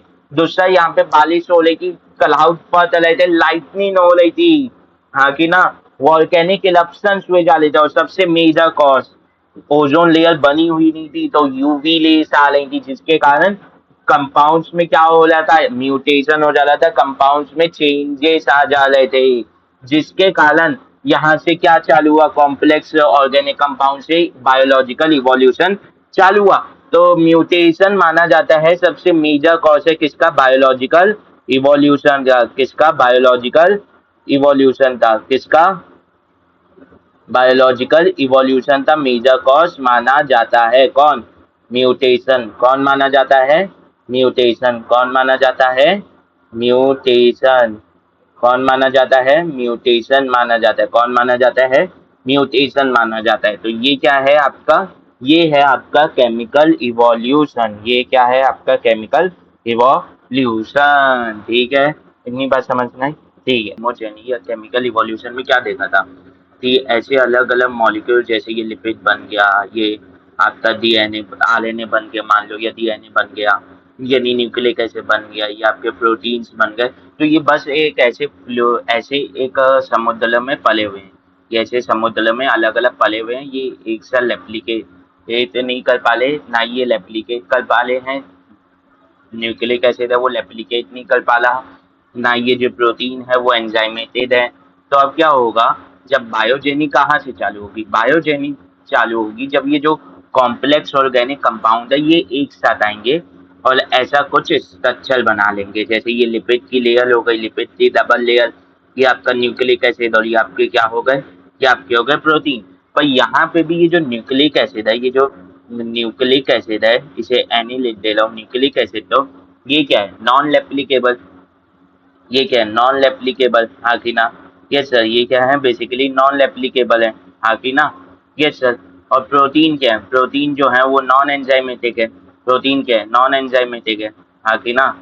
प्रोटीन क्या है? नॉन एंजाइमेटिक है। बेसिकली ये समझो कि प्रोटीन क्या है? नॉन एंजाइमेटिक है, हाँ कि ना? Yes sir. प्रोटीन क्या है? नॉन एंजाइमेटिक है। बल्कि एक लिविंग बीइंग की डेफिनेशन में आता है, जब आप डिटेल्ड स्टडी करेंगे, कि उसका जो न्यूक्लिक एसिड है वो क्या होना चाहिए? रेप्लिकेबल होना चाहिए। और प्रोटीन जो है वो एंजाइमेटिक होना चाहिए। वो क्या होना चाहिए? एंजाइमेटिक होना चाहिए। पर ये नहीं है। तब भी इसे बायोजेनी मतलब बायोलॉजिकल इवोल्यूशन का पहला स्टेज क्यों माना गया? मतलब ये नियर टू लिविंग बीइंग क्यों माना गया? क्योंकि ये lipid, polysaccharide, carbohydrate, nucleic acid protein का बना हुआ है। हाँ, मानता हूँ इसमें न्यूक्लिक एसिड नॉन रेप्लिकेबल है, प्रोटीन नॉन एंजाइमेटिक है, हाँ कि ना? Yes sir. फिर भी इसे प्ली बायोन बोला गया। प्ली मतलब बिफोर एंड बायोन मतलब लाइफ। ये जस्ट बिफोर लाइफ बोला गया। क्यों? क्योंकि ये क्या शो कर पा रहा था? ये ग्रोथ शो कर पा रहा था। ये क्या शो कर पा रहा था? ये ग्रोथ शो कर पा रहा था। ये क्या शो कर पा रहा था? ग्रोथ शो कर पा रहा था। कैसे? कैसे? इसका साइज जो है वो इंक्रीज हो जा रहा था। मतलब देखो, इसका जो साइज है वो इंक्रीज हो जा रहा था। लोग जाओ यार, थोड़ा सा सही से करता हूँ। इसका जो साइज है वो क्या हो जा रहा था? इंक्रीज हो जा रहा था। इसका साइज इंक्रीज हो जा रहा था। कैसे? क्या होगा? मतलब इसका साइज इतना हो गया मानने के लिए। कैसे हुआ सर? क्या हुआ? बेसिकली समझो, बाहर फ्लूइड था वो अंदर चल दिया, हाँ कि ना? तो अंदर से साइज बढ़ गया। तो अंदर से साइज वाला तो ये टूट जानी थी, पर क्या हुआ? यहाँ पे और लिपिड आके जमने लग गए, तो इसका साइज इंक्रीज हुआ। कैसे इंक्रीज हुआ साइज? साइज में इंक्रीज हुआ बाय डिपोजिशन ऑफ मटेरियल, हाँ कि ना? मटेरियल का डिपोजिशन होने के नाम से, मैक्रोमोलिक्यूल्स का डिपोजिशन होने के नाम से इंक्रीज हुआ, हाँ कि ना? Yes sir. तो इवन दो प्ली बायोन बोला जा रहा है, इसे इसे प्ली बायोन बोला जा रहा है, ये ग्लोथ दिखा रहा है साइज में। ये पहली चीज, पहला ऐसा स्ट्रक्चर था जो ग्लोथ दिखा पा रहा था, इसीलिए इसे नियर टू लाइफ बोला गया या बिफोर जस्ट लाइफ बोला गया, इसीलिए प्ली बायोन इसे शब्द दिया गया। इसे प्ली बायोन शब्द दिया गया, हाँ कि ना? यस सर, इसे प्ली बायोन शब्द दिया गया।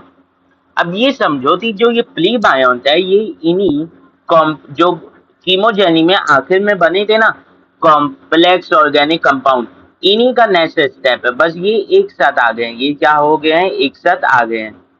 क्या हुआ है बस यहाँ पे कि ये एक साथ आ गए हैं। लोग जो है लोग गलत चल दिया।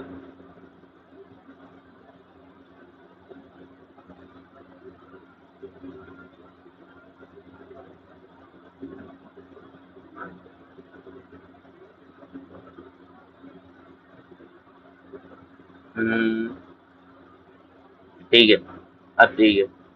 हाँ, क्या हो गया है कि पहले मैक्रोमोलेक्यूल ऐसे खुले खुले पले थे, अब क्या हुए? एक साथ संगठित आ गए और ऐसा एक स्ट्रक्चर बना लिए जो ग्लो शो कर पा रहा था। और इस स्ट्रक्चर तो अनलो ने क्या बोल दिया? प्ली बायोन बोल दिया। इस स्ट्रक्चर तो अनलो ने क्या बोल दिया? प्ली बायोन बोल दिया।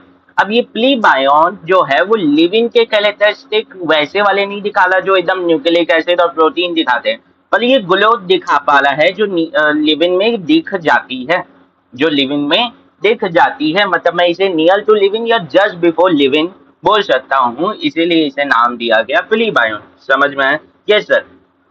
मतलब प्लीबायोन ग्लोथ दिखा रहा है, हाँ कि ना। और ग्लोथ जो है वो एक कैरेक्टरिस्टिक फीचर है लिविंग बीइंग का, हाँ कि ना, जो लिविंग वर्ल्ड में पढ़ते हैं क्लास 11 का पहला बायोलॉजी का चैप्टर है, हाँ कि ना। Yes sir. कैरेक्टरिस्टिक फीचर बोलो, डेफिनाइट फीचर नहीं, कैरेक्टरिस्टिक फीचर, समझना, हाँ कि ना। Yes sir. मतलब प्लोबायोटिक या प्लीबायोटिक, प्लीबायोटिक या प्लोबायोटिक बोल सकते हो या प्लोटोबायोटिक बोल सकते हो। इसे क्या बोल सकते हो? प्लीबायोटिक या प्लोबायोटिक, ज्यादा बोलना इसे सही लगेगा। प्लोबायोटिक, प्लोटोबायोटिक, क्या बोल सकते हो, जो बोलना। 3-4 शब्दों से इसे बोला जा सकता है, 3-4 शब्दों से इसे बोला जा सकता है, समझना। इसे प्लीबायोटिक बोल सकते हो, ज्यादा सही प्लोबायोटिक बोलना रहेगा, हाँ। इसे क्या बोल सकते हो? प्लोबायोटिक बोल सकते हो, या इसे प्लोटोबायोटिक बोल सकते हो। क्या बोल सकते हो? प्लोटोबायोटिक, बहुत ज्यादा प्रिमिटिव लिविंग बीइंग, बहुत ही ज्यादा प्रिमिटिव लिविंग बीइंग, हाँ कि ना। यस सर, हाँ कि ना।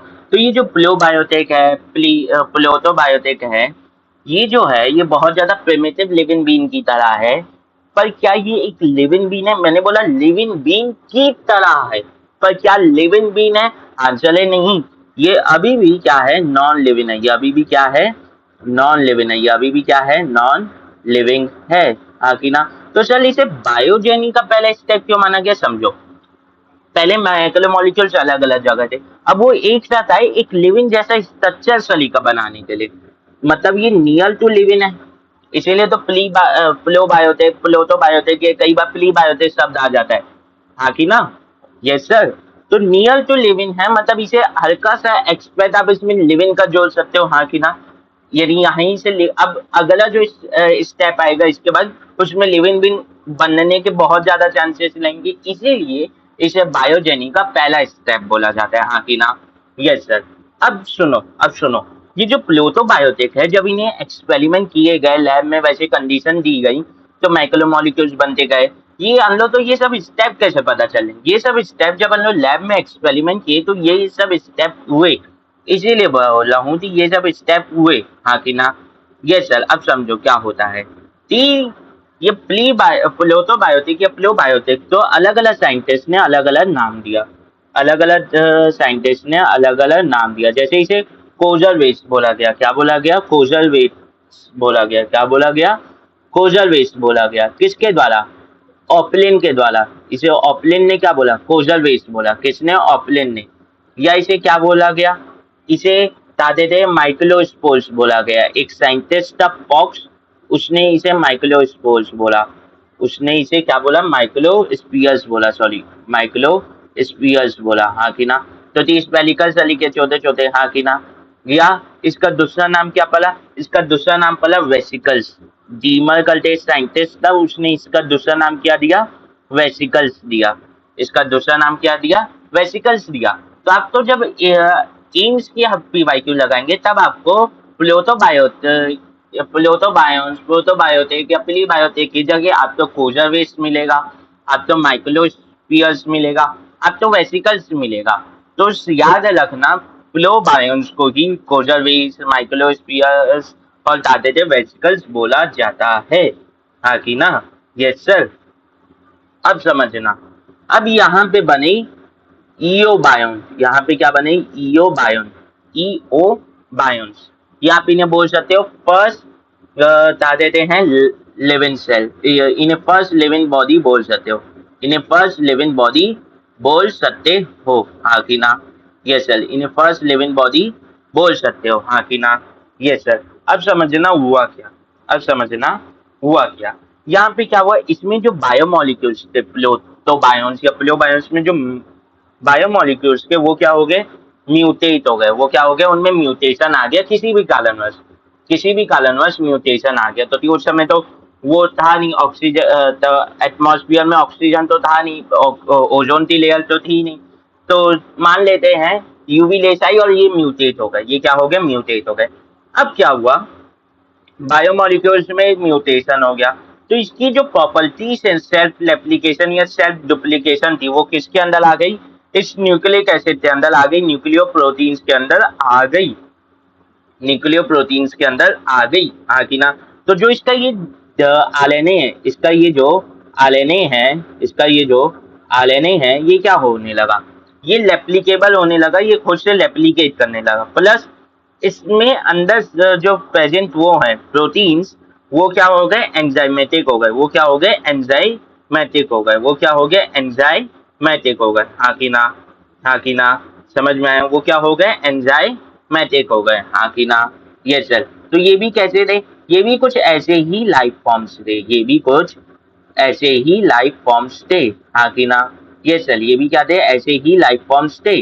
सिर्फ इनके अंदर ये हुआ कि इनके अंदर जो न्यूक्लियो प्रोटीन्स है, न्यूक्लिक एसिड है, ये सब क्या हो गए, ये सब सेल्फ रेप्लिकेबल हो गए, और इसमें जो प्रोटीन्स है वो क्या हो गए, एंजाइमेटिक हो गए। ये जो प्रोटीन्स हैं ये क्या हो गए, एंजाइमेटिक हो गए, ये क्या हो गए, एंजाइमेटिक हो गए, हाँ कि ना। ये सर, ये क्या हो गए, एंजाइमेटिक हो गए। प्लस ये जो डीएनए है, न्यूक्लिक एसिड है, ये आप बोल सकते हो आरएनए है, ये क्या हो गए, ये हो गए आपके रेप्लिकेबल, ये हो गए आपके रेप्लिकेबल, ये क्या हो गए आपके रेप्लिकेबल। सर आप इसे आरएनए क्यों बोल रहे हो, डीएनए क्यों नहीं, क्योंकि आरएनए को माना जाता है पहला जेनेटिक मटेरियल, फिर वो स्टेबल नहीं था, तो जैसे जैसे ऑर्गेनिज्म को अच्छे से इवॉल्व होते रहे बायोजेनी में, आरएनए रिप्लेस हो गया किससे, डीएनए से, हाँ कि ना। Yes sir. अब समझो, मैंने क्या बताया था, इधर एक लाइफ वो बनाई थी ना लोने, हाँ ये ला, इसमें मैंने बताया था कि 4 बिलियन ईयर्स अगो आपके लाइफ के ट्रेसेस अपीयर होना चालू हुए। पर क्या लाइफ अपीयर हुई, आंसर है नहीं। यो बायन्स किधर अपीयर हुए, यो बायन्स आपके 3 बिलियन ईयर्स अगो आपके ईओ बायोन्स अपीयर हुए, जिन्हें हम फर्स्ट लिविंग ऑर्गेनिज्म या फर्स्ट लिविंग स्ट्रक्चर बोल देते हैं, या first non cellular life form बोल देते हैं, हाँ कि ना। यस सर, समझ में आया। यस सर, तो ये क्या है आपके 3 billion years ago eobionts appear हुए, जो फर्स्ट लिविंग स्ट्रक्चर्स हैं, जो क्या है, फर्स्ट लिविंग स्ट्रक्चर्स हैं, हाँ कि ना। यस सर, हाँ कि ना। दूसरी बात, जो इओबायंस है, इनकी जो आउटर मेम्ब्रेन है, ये बहुत ज्यादा रिजेंबल करती है सेल मेम्ब्रेन से, क्योंकि यहाँ पे बीच बीच में इसके प्रोटीन भी प्रेजेंट है, लिपिड भी है, चैनल प्रोटीन्स भी हैं, दादे एक्सटेंसिव प्रोटीन भी हैं, हाँ कि ना। तो ये जो है, इसमें प्रोटीन्स भी हैं, आपके वो भी हैं, क्या कहते हैं, लिपिड भी हैं, कार्बोहाइड्रेट भी जुड़े हुए हैं, लिपिड की डबल मेम्ब्रेन है। इसका मतलब बेसिकली समझो कि ये जो सेल मेम्ब्रेन से बहुत ज्यादा रिजेंबल कर ली है, तो इसे बोल दिया जाता है कि ये सेल मेम्ब्रेन ही है, ये क्या है, सेल मेम्ब्रेन ही है, हाँ कि ना, सेल मेम्ब्रेन ही है। तो क्या प्रोटोबायोन सेल मेम्ब्रेन से कवर थे, आंसर है नहीं। उनकी जो मेम्ब्रेन थी उसमें सिर्फ लिपिड थे, पर यहाँ पे यू बायोन में यहाँ पे प्रोटीन भी आ गए, कार्बोहाइड्रेट भी आ गए, हाँ कि ना, हाँ कि ना। Yes sir. अब समझो कि ये कैसे एनर्जी एक्वायर करते थे। आसपास जो जितना भी ऑर्गेनिक मैटर प्रेजेंट है, यहाँ आसपास ऑर्गेनिक मैटर जितना भी प्रेजेंट है, इसका फर्मेंटेशन कर लेते थे, इसका ये क्या कर लेते थे, फर्मेंटेशन कर लेते थे। अब एक बात समझो कि जो फर्मेंटेशन है वो एक एनारोबिक प्रोसेस है। फर्मेंटेशन क्या है, एक एनारोबिक प्रोसेस है। फर्मेंटेशन क्या है, एक एनारोबिक प्रोसेस है। फर्मेंटेशन क्या है, एक एनारोबिक प्रोसेस है। मतलब यहाँ पे एटमॉस्फेयर में तादाद ऑक्सीजन प्रेजेंट नहीं है, तो अब इसे फर्मेंटेशन करते ही एनर्जी एक्वायर करनी पड़ रही थी, हाँ कि ना। यस सर, हाँ कि ना। Yes sir. अब समझो, अब समझो, ये जो ऑर्गेनिक मेटल है ये अपने अंदर ले लाता और इसका फर्मेंटेशन कर रहा था। फर्मेंटेशन क्यों कर रहा था, तो थी आसपास का एटमॉस्फेयर अभी भी एनारोबिक था। हाँ तो वो थोड़ा सा माइक डिस्कनेक्ट हो गया था। हाँ तो क्या हुआ बेसिकली कि ये फर्मेंटेशन क्यों शो कर लेते थी, एनारोबिक रेस्पिरेशन करना पड़ रहा, तो थी आसपास ऑक्सीजन एटमॉस्फेयर में प्रेजेंस नहीं है। तो एटमॉस्फेयर कैसे है, एटमॉस्फेयर जो है, जब तक एटमॉस्फेयर है, एटमॉस्फेयर है वो कैसा है, एटमॉस्फेयर कैसा है बताओ, एटमॉस्फेयर कैसा होगा। अगर एटमॉस्फेयर में ऑक्सीजन प्रेजेंट नहीं है तो क्या कोई ऑक्सीडेशन रिएक्शन हो पाएगी? आंसर है नहीं। रिड्यूसिंग रिएक्शन ही होगी तो आपका एटमॉस्फेयर कैसे है? रिड्यूसिंग एटमॉस्फेयर है। आपका एटमॉस्फेयर कैसे है? रिड्यूसिंग एटमॉस्फेयर है। हाँ कि ना? अब समझो, जो एक साइंटिस्ट है खुलाना, जो एक साइंटिस्ट है जिसका नाम है खुलाना, उसने क्या बोला कि आरएनए जो है वो फर्स्ट जेनेटिक मटेरियल है किसी भी लिविंग ऑर्गेनिज्म का। हाँ कि ना? Yes sir. और फर्स्ट एंजाइमेटिक वो है, कहते थे मॉलिक्यूल है इवोल्यूशन के कारण। और इस थ्योरी को नाम दे दिया गया आरएनए वर्ल्ड। इस थ्योरी को नाम दे दिया गया आरएनए वर्ल्ड, जो हम लोग किस में पढ़ते हैं? जो हम लोग पढ़ते हैं मॉलिक्यूलर बेसिस ऑफ इनहेरिटेंस में। हाँ कि ना? Yes sir. अभी आपका चल भी रहा है, ठीक है। तो मॉलिक्यूलर बेसिस ऑफ इनहेरिटेंस में हम लोग पढ़ते हैं आरएनए वर्ल्ड के अंदर क्या पढ़ते हैं कि दुनिया का सबसे पहला जेनेटिक मटेरियल जो enzymatic protein enzymatic nucleic acid है वो है आरएनए। फिर आरएनए अनस्टेबल होने के कारण बदल गया over the period of evolution, किसमें बदल गया? डीएनए में। हाँ कि ना? और ये क्या कहते हैं, स्टेबल है, इसीलिए ये हमारा वो है, क्या कहते हैं, जेनेटिक मटेरियल है। अब समझो, यहाँ पे मैंने किया क्या? यहाँ पे मैंने सेल मेम्ब्रेन बना दिया और एक न्यूक्लिक एसिड बना दिया। हाँ कि ना? हाँ कि ना? न्यूक्लियो प्रोटीन और उसके एसिड न्यूक्लिक एसिड बना दी। ये सर। अब यहाँ पे किसी थ्योरी दी जाती है कि ये जो ईओ बायोन है, इन्हीं से आपका क्या निकला है? इन्हीं से एक डंडी से निकला है, यानी एक शाखा से निकला है वायरस। वायरस में क्या होता है समझो, अगर आपने मॉलिक्यूलर यानी क्या कहते हैं बायोलॉजिकल क्लासिफिकेशन पढ़ा होगा तो वायरस में आपको पता होगा प्रोटीन लेते हैं और उनका जेनेटिक मटेरियल लेता है, जनरली आरएनए लेता है और डीएनए भी ले सकता है। हाँ कि ना? हाँ कि ना? तो जेनेटिक मटेरियल और प्रोटीन लेते हैं। तो यहाँ पे क्या बोला जाता है, प्रोबायोन से दो तरफ निकले। ये जो प्रोबायोन्स है, मान लो यहाँ पे आते हैं थोड़ा यहाँ पे। हाँ, ये जो प्रोबायोन्स हैं, ये जो प्रोबायोन्स हैं, इनसे प्रोबायोन से दो शाखा निकली। एक आपकी बना ली ईओ बायोन। हाँ कि ना? जो आपकी सेल मेम्ब्रेन से कवर थी। हाँ कि ना? ये सर। और एक निकली आपकी जो बना ली वायरस, एक जो निकली बना ली वायरस, और वो सिर्फ न्यूक्लिक एसिड और दादे थे आपके प्रोटीन है, उनमें कोई सेल की कवरिंग नहीं है। अब सुनो, ईओ बायोन फिर किस में बदलती? ईओ बायोन, अब समझना, यहाँ पे एक बात समझो, ईओबायंट है क्या? ईओबायंट हेटेरोट्रॉप्स है। ईओबायंट क्या है? हेटेरोट्रॉप्स है। हाँ कि ना?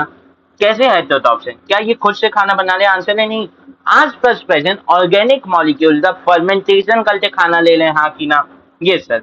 अब क्या हुआ, over the period of time evolution हुआ इनमें, और ये किस में बदल गए? कीमो ऑटोट्रॉप में, मतलब केमिकल एनर्जी के थ्रू खाना बनाने वाले में। केमिकल एनर्जी के थ्रू खाना बनाने वाले में। कैसे ये केमिकल एनर्जी के थ्रू खाना बनाएंगे? ये क्या करेंगे? ये क्या करेंगे? समझना, ये क्या करेंगे? ये असल में होते हैं आपके प्रोकैरियोट्स। ये होते हैं आपके प्रोकैरियोट्स। हाँ कि ना? ये सेल। और ये होते हैं आपके फर्स्ट सेल। ये होते हैं आपके फर्स्ट लिविंग सेल। ये सेल की तला थे। ये बयान किया, सेल की तला।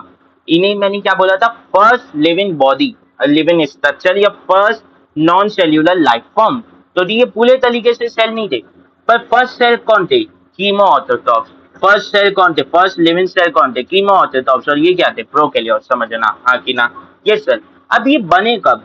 ईओबायोन जो है वो हमारे इस स्केल में बता देते हैं 2 बिलियन यानी 3 बिलियन ईयर्स अगो बने। उसी के 2 बिलियन ईयर अगो, यानी उसी के बाद 2 बिलियन ईयर अगो आपके कौन बने? Chemo autotroph. कौन बने?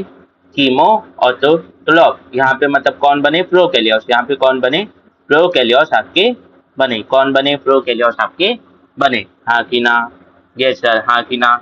Yes sir. समझ में आई इतनी बात? यस सर, समझ में आती है हमें इतनी बात। अब सुनो, ये कीमो ऑटोट्रॉप से मतलब ये केमिकल एनर्जी ऑब्टेन कर ले और उसके थ्रू खाना बना ले। पर केमिकल एनर्जी कैसे ऑब्टेन कर ले? क्या करते हैं, ये केमिकल कंपाउंड लेते हैं, उसे तोलते हैं। एक केमिकल कंपाउंड लेते हैं, उसे तोलते हैं। हाँ कि ना? Yes sir. उन्हें तोलते हैं और क्या एनर्जी एक्वायर करते हैं और उससे क्या बनाते हैं? खाना बनाते हैं, कार्बोहाइड्रेट बनाते हैं। अब सुनो, ये खाना बनाने, हाँ कि ना, मतलब इनके पास ऐसे एंजाइम आ गए हैं म्यूटेशन के कारण जो खाना बना सकते हैं। हाँ कि ना? तो ईओ बायोन्स और कीमो ऑटोट्रॉफ्स में क्या अंतर है? उन एंजाइम्स का जो खाना बना सकते हैं। ईओ बायोन्स म्यूटेट होते हैं, उनमें जो प्रोटीन है वो म्यूटेट होते हैं, ऐसे एंजाइम्स एक्वायर कर लिए गए जो ताकत खाना बना सकते हैं, और वो बदल गए आपके कीमो ऑटोट्रॉफ्स में। हाँ कि ना, वो बदल गए आपके कीमो ऑटोट्रॉफ्स में। अब इसमें होता क्या है, इसमें एक इनऑर्गेनिक केमिकल ले लिया जाता है, इसमें एक इनऑर्गेनिक केमिकल ले लिया जाता है, एक इनऑर्गेनिक केमिकल ले लिया जाता है, एक इनऑर्गेनिक क्या ले लिया जाता है, केमिकल ले लिया जाता है, एक इनऑर्गेनिक केमिकल ले लिया जाता है और उसे तोला जाता है, उसे क्या किया जाता है, तोला जाता है, जिससे रिलीज होती है केमिकल एनर्जी। केमिकल एनर्जी तो फिर बदल दिया जाता है फूड में। हाँ कि ना? Yes sir. तो इसके एग्जाम्पल क्या है? इसके एग्जाम्पल है आइलैंड सल्फर बैक्टीरिया या नाइट्रिलिफाइन बैक्टीरिया। कौन है आंसर? एग्जाम्पल लिख लेना, आइलैंड सल्फर बैक्टीरिया या नाइट्रिलिफाइन बैक्टीरिया। अब यहाँ पे कैसे होता है, मान लेते हैं हम लोग आइलैंड सल्फर बैक्टीरिया का एग्जाम्पल लेते हैं, तो ये क्या करते हैं, CO2 लेते हैं। हाँ कि ना? आइलैंड सल्फर, आइलैंड सल्फर नहीं है वो, आइलैंड एंड सल्फर है, आइलैंड एंड सल्फर, आइलैंड, ये आइलैंड है एंड सल्फर बैक्टीरिया। वो हाथ में तो ऐसे लगा हुआ है ना उंगली में, इसी नाम से ना आज हैंडराइटिंग थोड़ी बहुत ज्यादा गंदी हो रही है। ठीक है, आइलैंड एंड सल्फर बैक्टीरिया। अब इसमें होता क्या है, ये H2S ले लिए। हाँ कि ना? सल्फर का एक सोर्स ले लिए, H2S, सल्फर का क्या ले लिए, सोर्स ले लिए। अब ये किस में बदलेगा, अभी किस में बदलेगा, सुनना, ये C6H12O6 में बदलेगा। हाँ कि ना? Yes sir. अब यहाँ पे अगर ये फोटो ऑटोटॉप जैसे प्लांट है वो लेते तो यहाँ पे क्या होता, ऑक्सीजन का सोर्स होता। हाँ कि ना? अब क्या होगा, ये सोर्स ले लिया, अब ये क्या होगा, ये बदल, और ये इसमें क्या बनेगा, H2O बनेगा, इसमें क्या बनेगा, H2O बनेगा, इसमें क्या बनेगा, H2O बनेगा। हाँ कि ना? Yes sir. और क्या बनेगा, सल्फर बनेगा, और क्या बनेगा, सल्फर बनेगा। हाँ कि ना? Yes sir. अब बैलेंस कर लो, ये 6 हो जाएगा, 6 6 इधर, और फिर ये 6, फिर ये 6, ये 12, इसे 12 कर देता हूँ तो ये 24, और ये आपका 6, और यहाँ पे ये 12, तो ये भी आपका 12 हो जाएगा। ऑक्सीजन बैलेंस है, बैलेंस है, हाँ बैलेंस है। चलो ठीक है, इतनी बात समझ में आई। ये सर बैलेंस है, ठीक है। आगे चलते हैं, अब आते हैं एन ऑक्सीजेनिक फोटो। अब क्या हुआ कि ये कीमो ऑटोटॉप्स थे, अब ये बदल जाएंगे फोटो ऑटोटॉप्स में, पर एन ऑक्सीजेनिक किस में बदल जाएंगे, एन ऑक्सीजेनिक फोटो ऑटोटॉप्स में बदल जाएंगे। हाँ कि ना? हाँ कि ना? Yes sir. अब ये फोटो ऑटोटॉप्स में बदल गए, पर ये कैसे है, एन ऑक्सीजन, मतलब यहाँ पे भी एटमॉस्फेयर में ऑक्सीजन प्रेजेंट नहीं है, यहाँ पे भी एटमॉस्फेयर में ऑक्सीजन प्रेजेंट नहीं है। हाँ कि ना?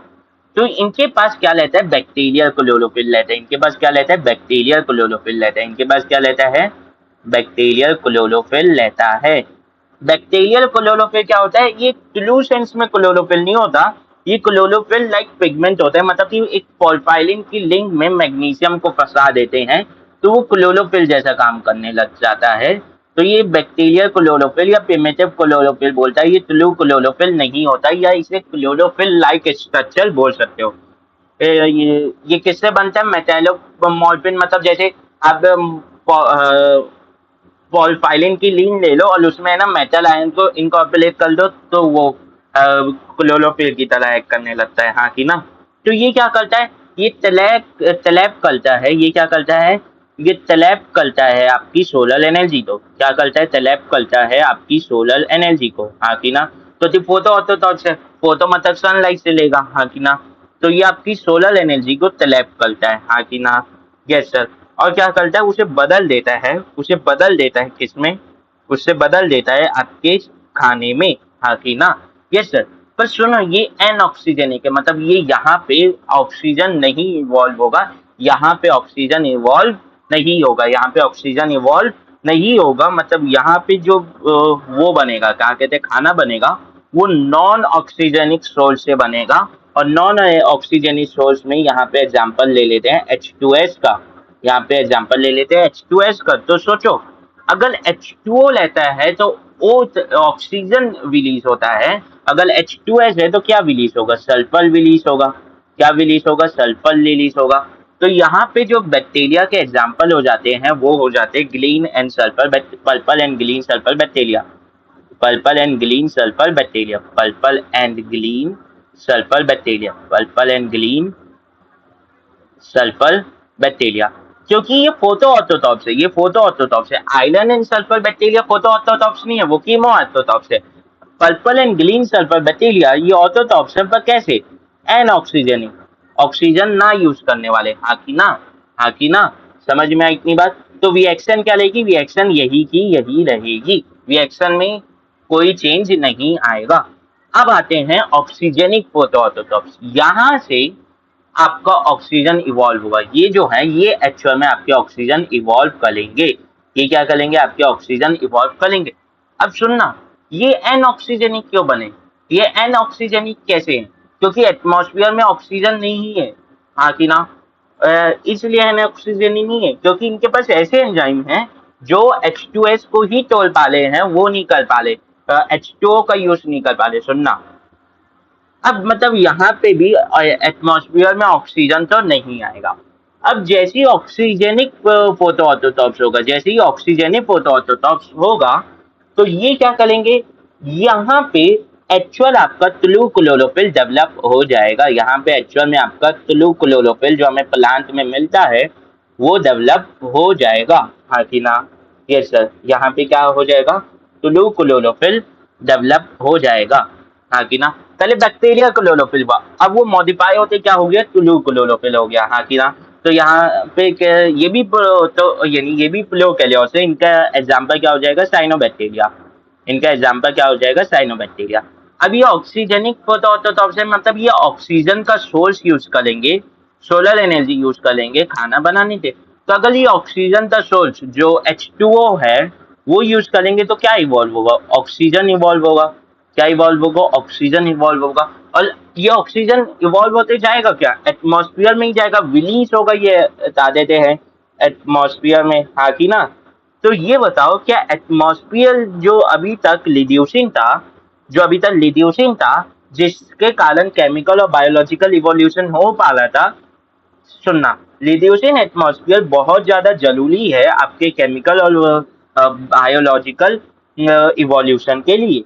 अब जैसे ही रिड्यूसिंग एटमॉस्फेयर दे है, रिड्यूसिंग एटमॉस्फेयर में ऑक्सीजन आना चालू होगा, जैसे ही रिड्यूसिंग एटमॉस्फेयर में ऑक्सीजन आना चालू होगा, तो क्या आपका केमिकल इवोल्यूशन रुक जाएगा? आंसर है यस, क्योंकि रिड्यूसिंग एटमॉस्फेयर बायोलॉजिकल देते हैं, बायोलॉजिकल इवोल्यूशन के लिए भी इम्पोर्टेंट है, केमिकल इवोल्यूशन के लिए इम्पोर्टेंट है।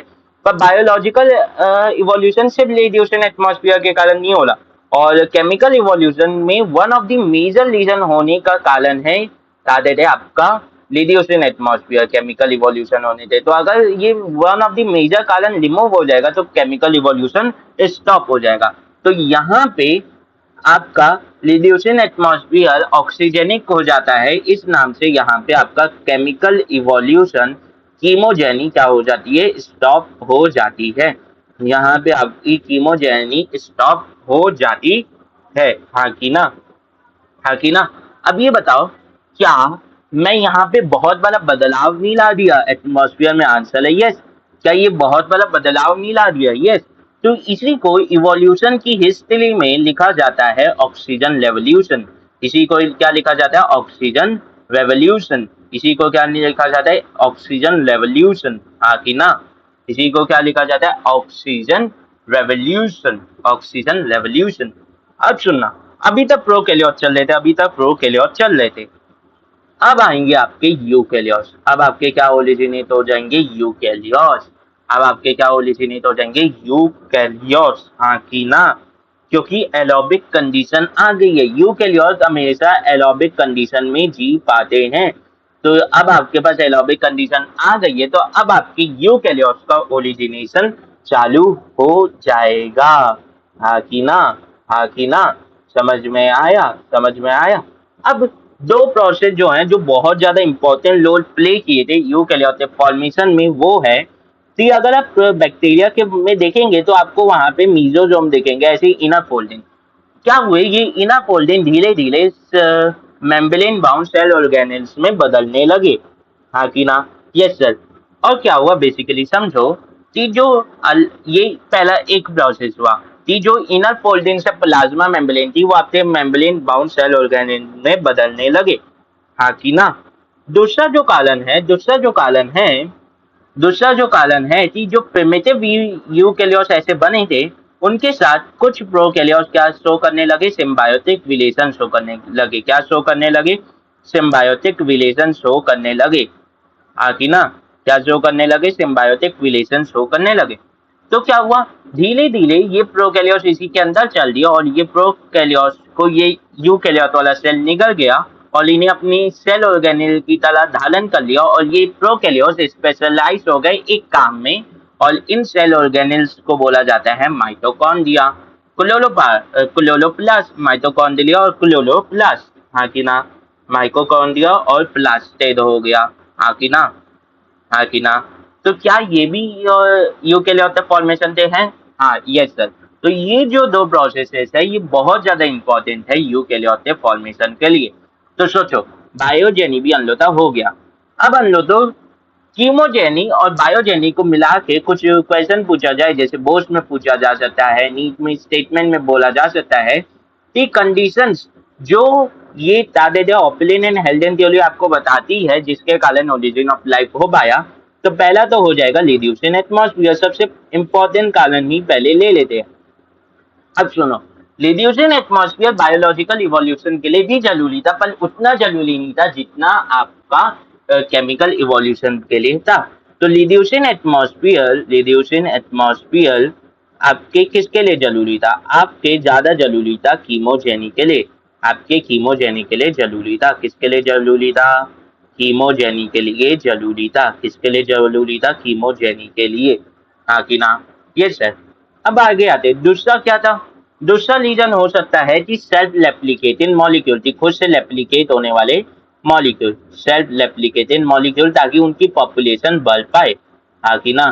सेल्फ रेप्लिकेटिंग मॉलिक्यूल, हाँ कि ना, हाँ कि ना। सेल्फ रेप्लिकेटिंग मॉलिक्यूल, यहाँ पे मॉलिक्यूल MOLE लिख दे रहा हूँ, ठीक है। Self replicating molecule. तीसरा क्या है? तीसरा है आपका बता देते हैं म्यूटेशन, म्यूटेशन, हाँ कि ना। म्यूटेशन, म्यूटेशन जो है वो बोला जाता है इवोल्यूशन के लिए सबसे एक ही फैक्टर होता है म्यूटेशन, हाँ कि ना, जिसके कारण वेरिएशन आने लगे आपके सेल्फ रेप्लिकेटिंग मॉलिक्यूल्स में, हाँ कि ना, हाँ कि ना। Yes sir. और वो वेरिएशन आगे कैरी होने लगे। तीसरा जो है वो कांस्टेंट एनर्जी सप्लाई की जा रही थी, कांस्टेंट एनर्जी आपको एनवायरनमेंट से मिलती ही रहती है, हाँ कि ना। इसीलिए आप में बता देते हैं रेप्लिकेशन शो कर पाए। पांचवा जो कारण है वो बहुत इंपॉर्टेंट कारण है और वो है आपका पार्शियल आइसोलेशन होना, ताते रहे एक्सटर्नल एटमॉस्फेयर का, आपका पार्शियल आइसोलेशन होना एक्सटर्नल एटमॉस्फेयर से। अरे मैं इसका नोट्स लाऊंगा, उससे तो लोग लिख सकते हो पर वो लिखने अभी लिख रहा हूँ ना सर मैं नोट्स को, तो थोड़ा समय लग रहा है, ठीक है। Partial isolation from external atmosphere, from external atmosphere, partial isolation from external atmosphere किसके थ्रू हो पाता है? ये आपके प्लाज्मा मेम्ब्रेन के थ्रू हो पाता है। सर पार्शियल आइसोलेशन मतलब कैसे हुआ? समझो, पार्शियल आइसोलेशन कैसे हुआ समझो। अरे बॉक्स तो अच्छा भला बनाया था ना, ठीक है।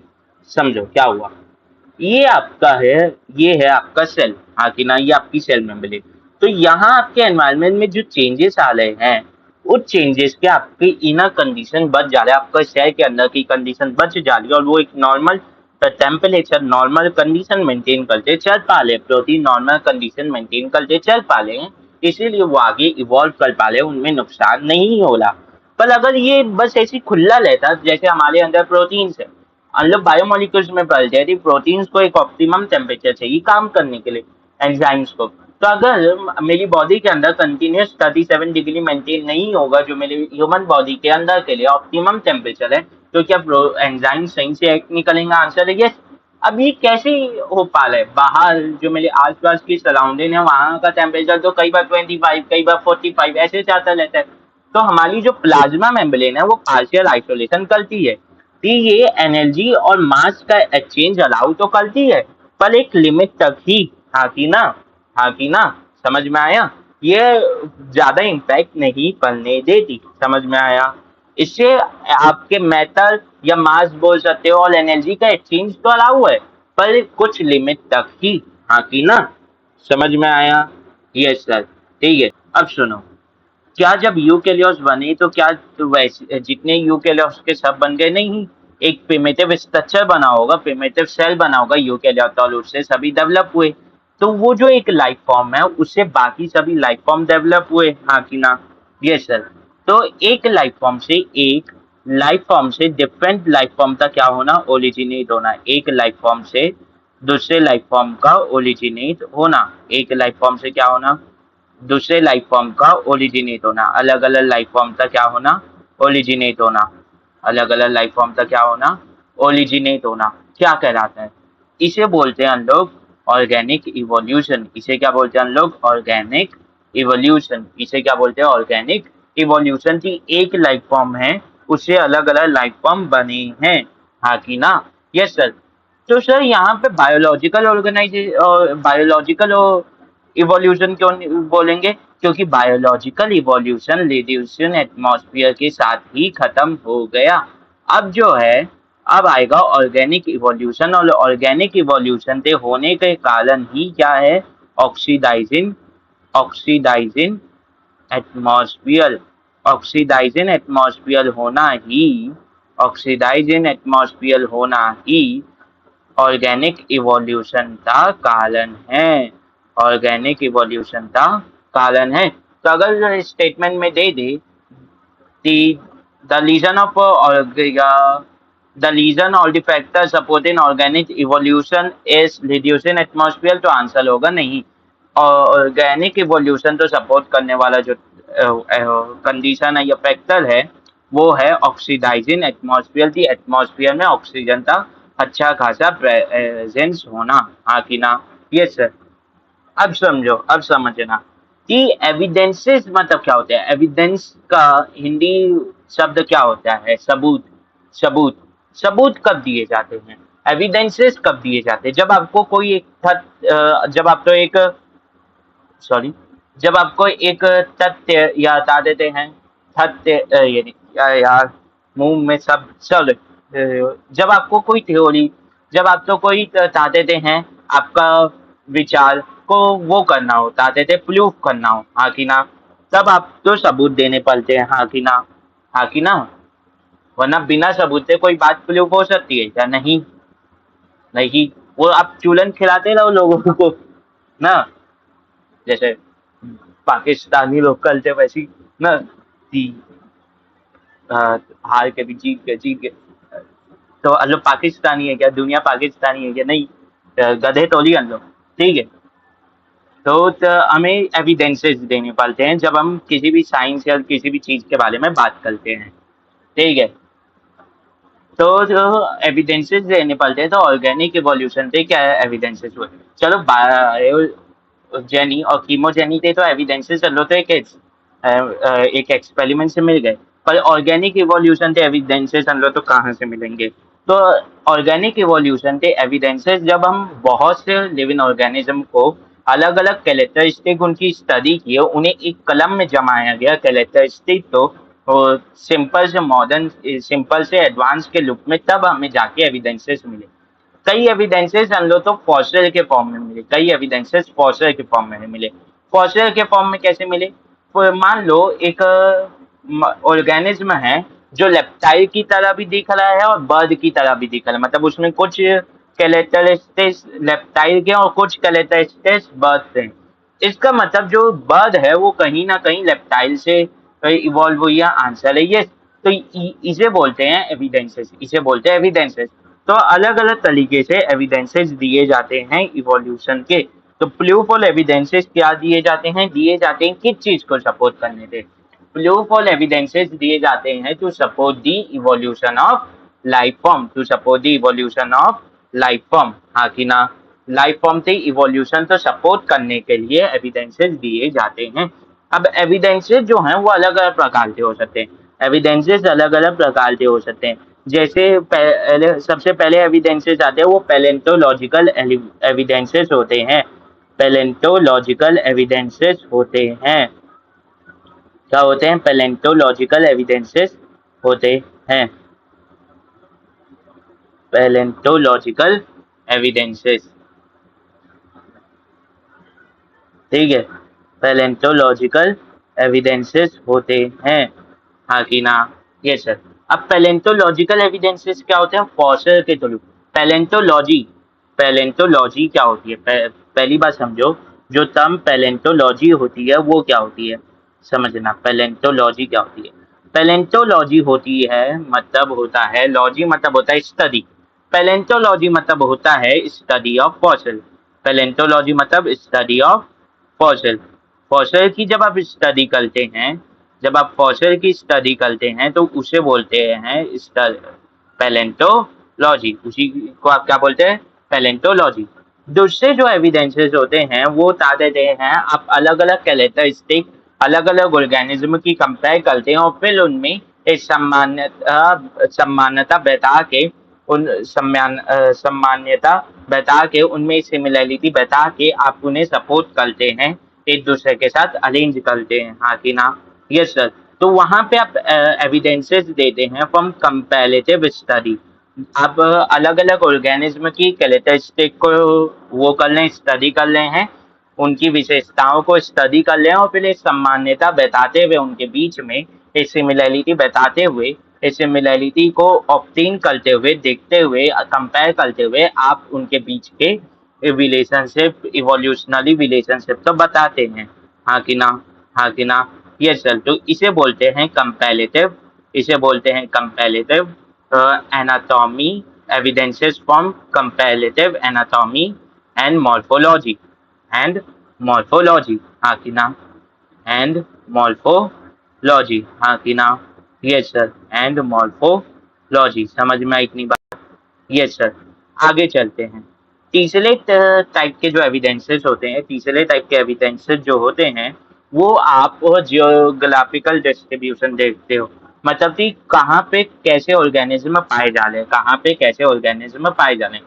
ये बताना क्या अर्थ में हर जगह इक्वल सनलाइट आती है, क्या हर जगह इक्वल रेनफॉल आती है, क्या हर जगह टेम्परेचर इक्वल है? आंसर है नहीं।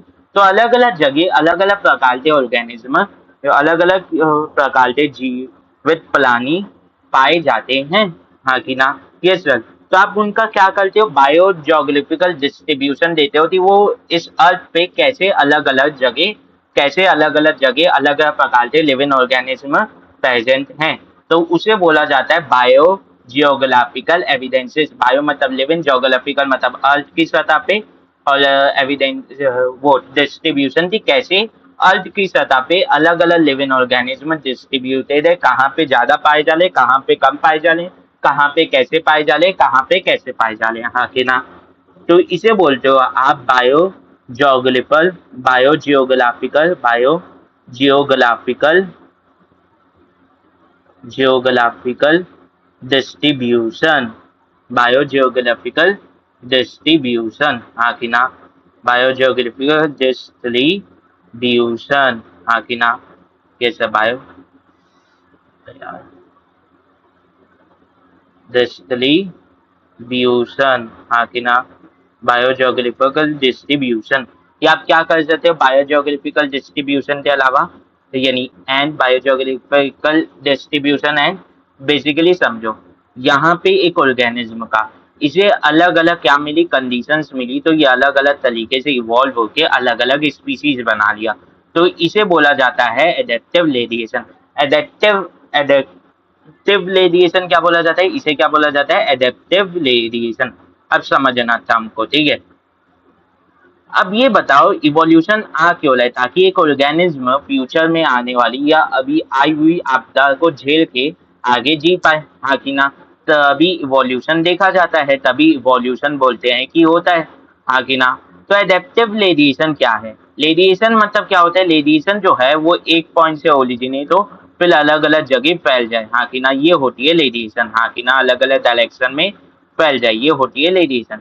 पर वहीं अगर आप एडेप्टिव देखो कि आप अलग अलग चीजों से एडेप्टिव होते जा रहे हो, अडेप्ट होते जा रहे हो अलग अलग कंडीशन में, तो यहाँ पे क्या होता है कि एक ऑर्गेनिज्म रहता है, उसे अलग अलग प्रकार की सिचुएशंस मिलती हैं, और वो उन अलग अलग प्रकार की सिचुएशन के हिसाब से अलग अलग तरीके से अडेप्ट होते जाते हैं और एट दी एंड उसके जेनेटिक मटेरियल में इतना चेंज आ जाता है कि वो एक नई स्पीसीज ही बना लेता है। तो इसे बोलते हैं इवोल्यूशन बाय एडेप्टिव वेरिएशन। तो जो तीसरा तरीका है जो आप वो देते हो, क्या देते हो, जो वो देते हो क्या, बेसिकली आप बोल सकते हो एविडेंसेस देते हो, वो है आपका क्या कहते हैं, बायो जियोग्राफिकल डिस्ट्रीब्यूशन देखना और क्या देते हैं एडेप्टिव रेडिएशन देखना। अब बायो जियोग्राफिकल डिस्ट्रीब्यूशन और एडेप्टिव रेडिएशन क्यों देखना है, बेसिकली समझो। कहीं ना कहीं हम जो हैं वो क्या देते हैं सिमिलर सेल से ओरिजिनेट हुए हैं, हाँ कि ना। जो प्रिमिटिव सेल्स बने होंगे वो कहीं ना कहीं एक ही जैसे बने होंगे, हाँ कि ना। Yes sir. तो वो जब उन्हें अलग अलग सिचुएशन दी गई, जब उन्हें अलग अलग सिचुएशन दी गई ड्यू टू अलग अलग जोग्राफिकल डिस्ट्रीब्यूशन, ड्यू टू अलग अलग बायो जोग्राफिकल डिस्ट्रीब्यूशन, वो अलग अलग तरीके से इवॉल्व हुए और अलग अलग तरीके के ऑर्गेनिज्म बने। इसीलिए मतलब वहां पे क्या हुआ, एडेप्टिव रेडिएशन हुआ। इसीलिए वहां पे क्या हुआ, एडेप्टिव रेडिएशन हुआ। इसीलिए जो एविडेंसेस फ्रॉम बायोजियोग्राफिकल डिस्ट्रीब्यूशन और एडेप्टिव रेडिएशन तो एक पॉइंट माना जाता है, एक पॉइंट माना जाता है। समझ में आई इतनी बात? यस सर, इतनी बात समझ में आई आपको? Yes sir. आगे चलते हैं, आगे चलते हैं। फोर्थ पॉइंट क्या है? फोर्थ पॉइंट है समझना। चौथा तरीका किस तरीके से दिया जाता है, जब आप एक ऑर्गेनिज्म की किसी प्रोसेस को करने की देखो तरीका देखो, मतलब दो ऑर्गेनिज्म जो सेम तरीके से इवॉल्व हुए हैं, सेम ऑर्गेनिज्म के से इवॉल्व हुए हैं, उनके बीच कोई ना कोई प्रोसेस में उनकी जो फिजियोलॉजी है, मतलब प्रोसेस करने की तरीका जो है वो सेम होगा, हाँ कि ना। तो आप एविडेंसेस ड्रॉ करते हो कि किसके बीच में किस तरीके से बता देते हैं सेम प्रकार के फिजियोलॉजी हो रहे हैं, या उनके अंदर फिजियोलॉजी हो रहे, प्रोसेसेस हो रहे हैं, मतलब उनके अंदर उनकी केमिस्ट्री कैसे है, उनके अंदर कैसे प्रकार के सिमिलर केमिकल रिएक्शंस हो रहे हैं।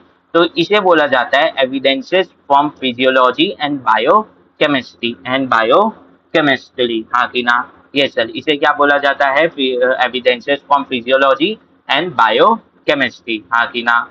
ये सर, हाँ कि ना। Yes sir. अब मेरी बात सुनना, अब मेरी बात सुनना, ठीक है।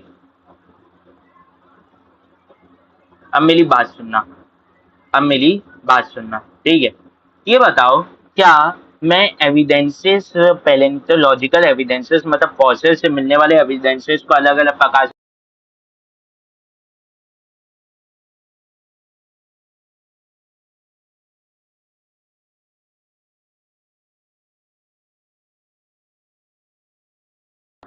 मैं ये बोल रहा था कि क्या आप फॉसिल से मिलने वाले एविडेंसेस को अलग अलग भाग में बांट सकते हैं?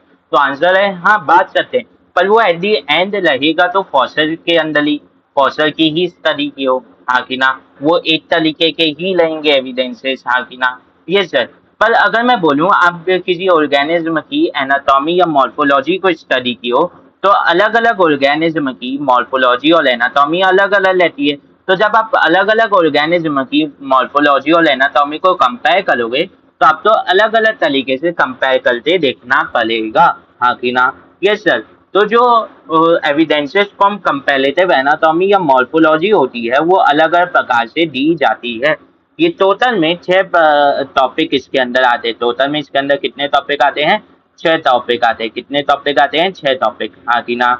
Yes sir. वो 6 टॉपिक क्या है आपको समझने की बात है, आपको समझना है वो 6 टॉपिक क्या है, बेसिकली समझो। पहला जो होता है evidences from morphology and anatomy, morphological and anatomical study, पहला होता है होमोलोगस ऑर्गन्स का प्रेजेंस। आगे पढ़ेंगे ये होमोलोगस ऑर्गन का प्रेजेंस होता क्या है। वैसे तो मैंने ह्यूमन रिप्रोडक्शन में बता दिया था होमोलोगस ऑर्गन्स होते क्या हैं, हाँ कि ना। Yes sir. होमोलोगस ऑर्गन्स का प्रेजेंट होना। दूसरा एनालोगस ऑर्गन्स का प्रेजेंट होना। दूसरा एनालोगस ऑर्गन्स का प्रेजेंट होना, हाँ कि ना। Yes sir. एनालोगस ऑर्गन्स का प्रेजेंट होना, हाँ कि ना। Yes sir. तीसरा जो है, जो तीसरा तरीका है, बेसिकली समझो, तीसरा जो तरीका है वो वेस्टिजियल ऑर्गन्स का प्रेजेंट होना। वेस्टिजियल ऑर्गन का प्रेजेंट होना। और वेस्टिजियल मतलब मैं इतना तो समझ सकता हूँ कि वेस्टिजियल का मतलब अभी के लिए तो पता होगा, वैसे पूरा बताऊंगा, पर वेस्टिजियल का मतलब तो पता होगा, तो बचपन से पलते हुए आ रहे हैं, हाँ कि ना। वेस्टिजियल ऑर्गन्स का मतलब अगर बताना चाहूँ, अभी छोटे में बता दे रहा हूँ, मतलब कि ऐसे ऑर्गन जो हमारी बॉडी में प्रेजेंट तो हैं पर हमारी बॉडी के किसी काम के नहीं, मतलब उन्हें अगर मैं अपनी बॉडी से रिमूव भी कर दूं तो वो मेरी बॉडी में कोई फर्क नहीं आएगा, जैसे अपेंडिक्स होता है, हाँ कि ना। Yes sir. वही चौथा जो तरीका है वो है कनेक्टिंग लिंक। फोर्थ जो तरीका है वो है कनेक्टिंग लिंक।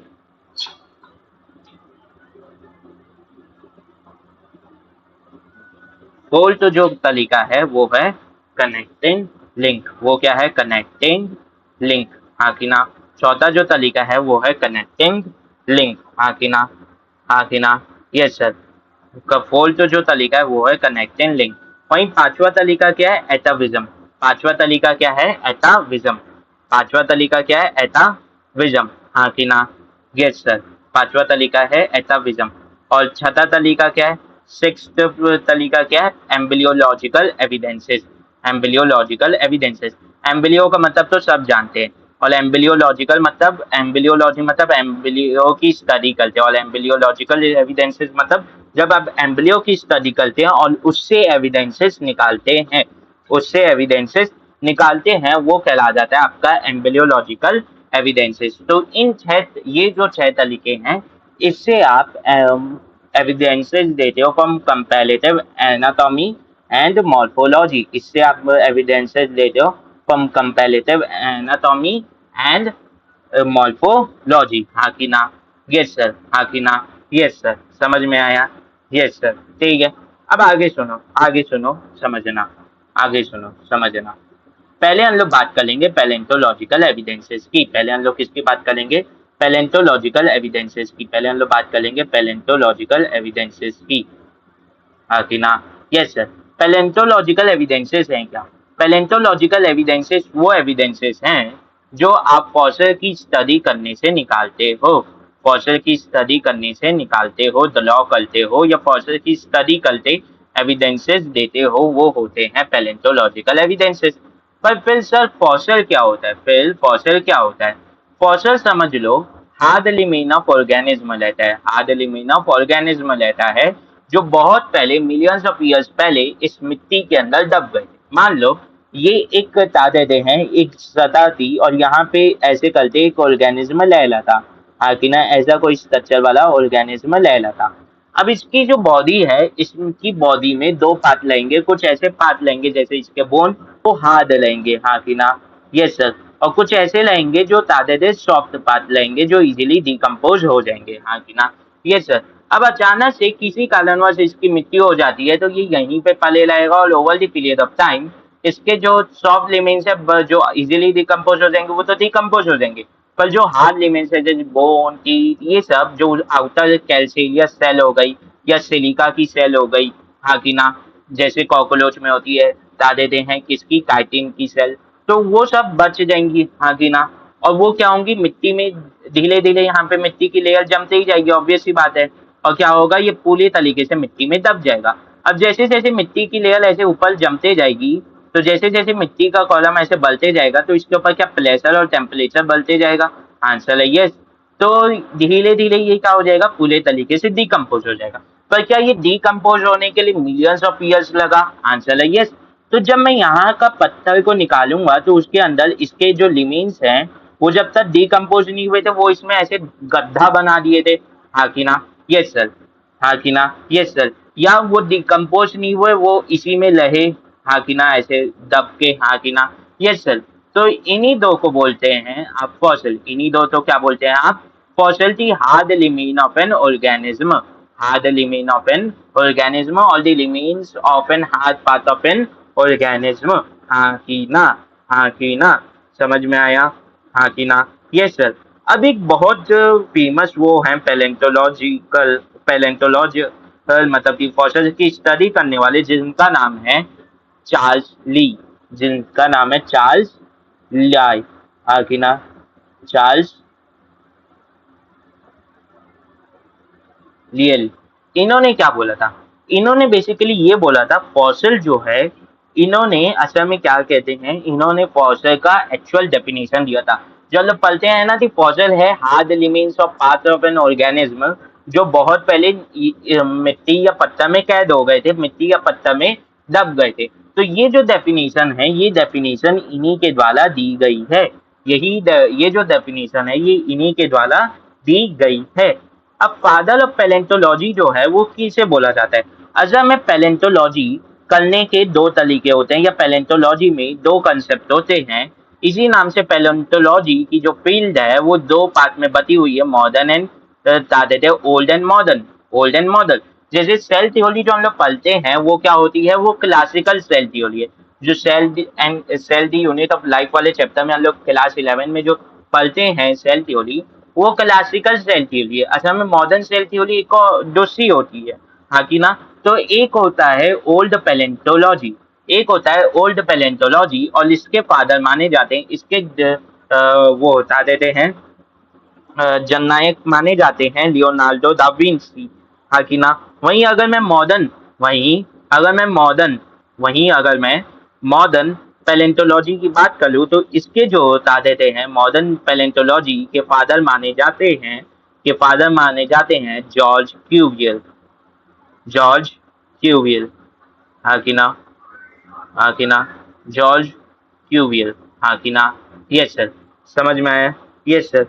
और एक फेमस, ये एनसीईआरटी जो है वो एक फेमस इंडियन पैलेंटोलॉजिकल का भी नाम लेती है, जिनका नाम है बिरला सैनी, हाँ कि ना? जिनका नाम है बिरला सैनी, यानी जिनका नाम है बिल्बल सैनी, सॉरी मैं बिल्ला बोल देता हूँ हमेशा, बिल्बल सैनी,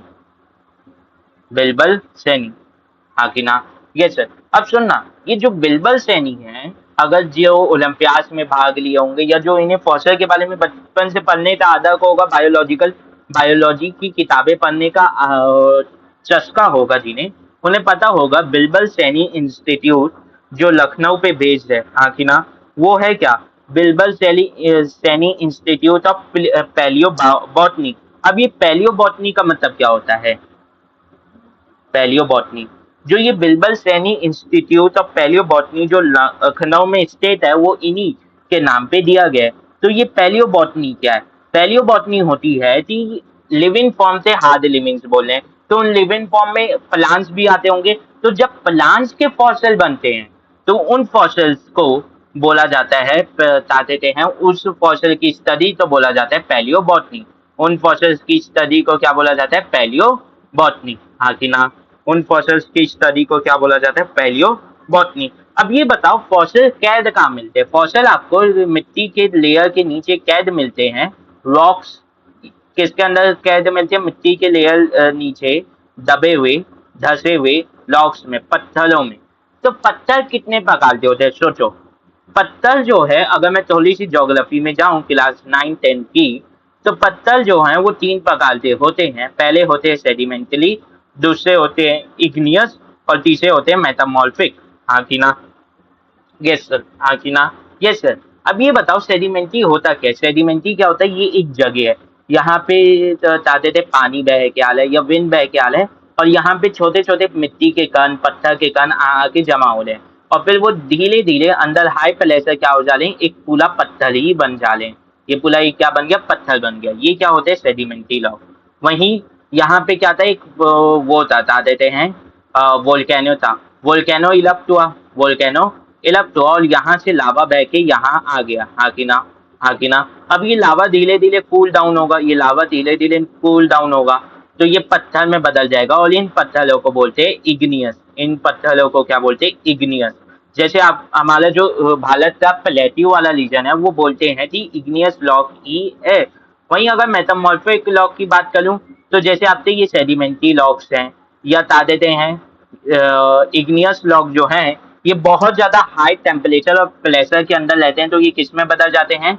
ये मेटामॉर्फिक लॉक में बदल जाते हैं। ये किस में बदल जाते हैं? मेटामॉर्फिक लॉक में बदल जाते हैं। अब ये बात बताओ, फॉसिल किस में कैद होने के चांसेस है? तो आंसर है सेडिमेंटली में कैद होने के चांसेस है। क्यों? इग्नियस में क्यों नहीं होंगे? क्योंकि इग्नियस बना किससे? हॉट लावा से। तो जब लावा आके जमेगा और वहां पे किसी भी ऑर्गेनिज्म के हार्ड एलिमेंट रहेंगे, तो लावा तो इतना बड़ा गर्म रहता है कि हड्डी को भी गला देता है, हाँ कि ना? तो क्या यहाँ पे अगर कोई आके इसके नीचे कोई ऑर्गेनिज्म आ भी गया होगा तो उसकी हड्डी हड्डी सब गल नहीं गई होगी? Yes sir. और वहीं अगर मैं मेटामॉर्फिक की बात करूँ तो मेटामॉर्फिक में हाई टेम्परेचर हाई प्रेशर के अंदर क्या वो हार्ड एलिमेंट्स कलर्स होते खत्म नहीं हो गए होंगे? Yes sir. तो ना ही मेटामॉर्फिक में मिल सकता है ना ही इग्नियस में मिल सकता है। किसमें मिलता है ज्यादातर? ज्यादातर आपको जो फॉसिल हैं वो आपको मिलेंगे किसमें? वो आपको मिलेंगे सेडिमेंटली में।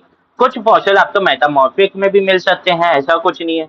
कुछ फॉसिल आपको मेटामॉर्फिक में भी मिल सकते हैं, हाँ कि ना? Yes sir.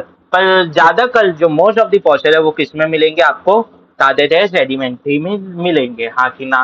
तो सेडिमेंट्री में एग्जाम्पल कैसे हो जाते हैं लॉक से? जैसे लाइम स्टोन हो गया, सैंड स्टोन हो गया, हाँ कि ना? हाँ कि ना? Yes sir. अब ये बताना सेडिमेंटली लॉक्स में मिल रहे हैं फॉसिल आए कैसे मिट्टी के नीचे? यहाँ पे एक ऑर्गेनिज्म का वो मर गया, इसके ऊपर मिट्टी जमते गई जमते गई जमते गई। तो मान लो यहाँ पे मैं अलग अलग लेयर ऑफ सॉइल ले रहा हूँ, अलग अलग लेयर ऑफ सॉइल ले रहा हूँ। ठीक, ये सबसे बॉटम लेयर और उसके ऊपर ऐसे 4 लेयर ऑफ यानी ऐसे ये देखो 4 लेयर ऑफ सॉइल जम गई। हाँ ये कितनी लेयर ऑफ सॉइल? ये पहली लेयर, ये दूसरी लेयर, ये तीसरी लेयर, चौथी लेयर और 5वीं लेयर, हाँ कि ना? तो ये बताओ सबसे पहली वाली लेयर कौन सी है? फर्स्ट लेयर, हाँ कि ना? वन वाली, जिसे मैं वन मार्क किया हूँ। यहाँ पे एक ऑर्गेनिज्म प्रेजेंट है, ये एक ऑर्गेनिज्म है जो यहाँ पाया जा रहा है, हाँ कि ना? ये एक ऑर्गेनिज्म है जो यहाँ पाया जा रहा है, ये एक ऑर्गेनिज्म है जो यहाँ पाया जा रहा है, ये एक ऑर्गेनिज्म है जो यहाँ पाया जा रहा है, और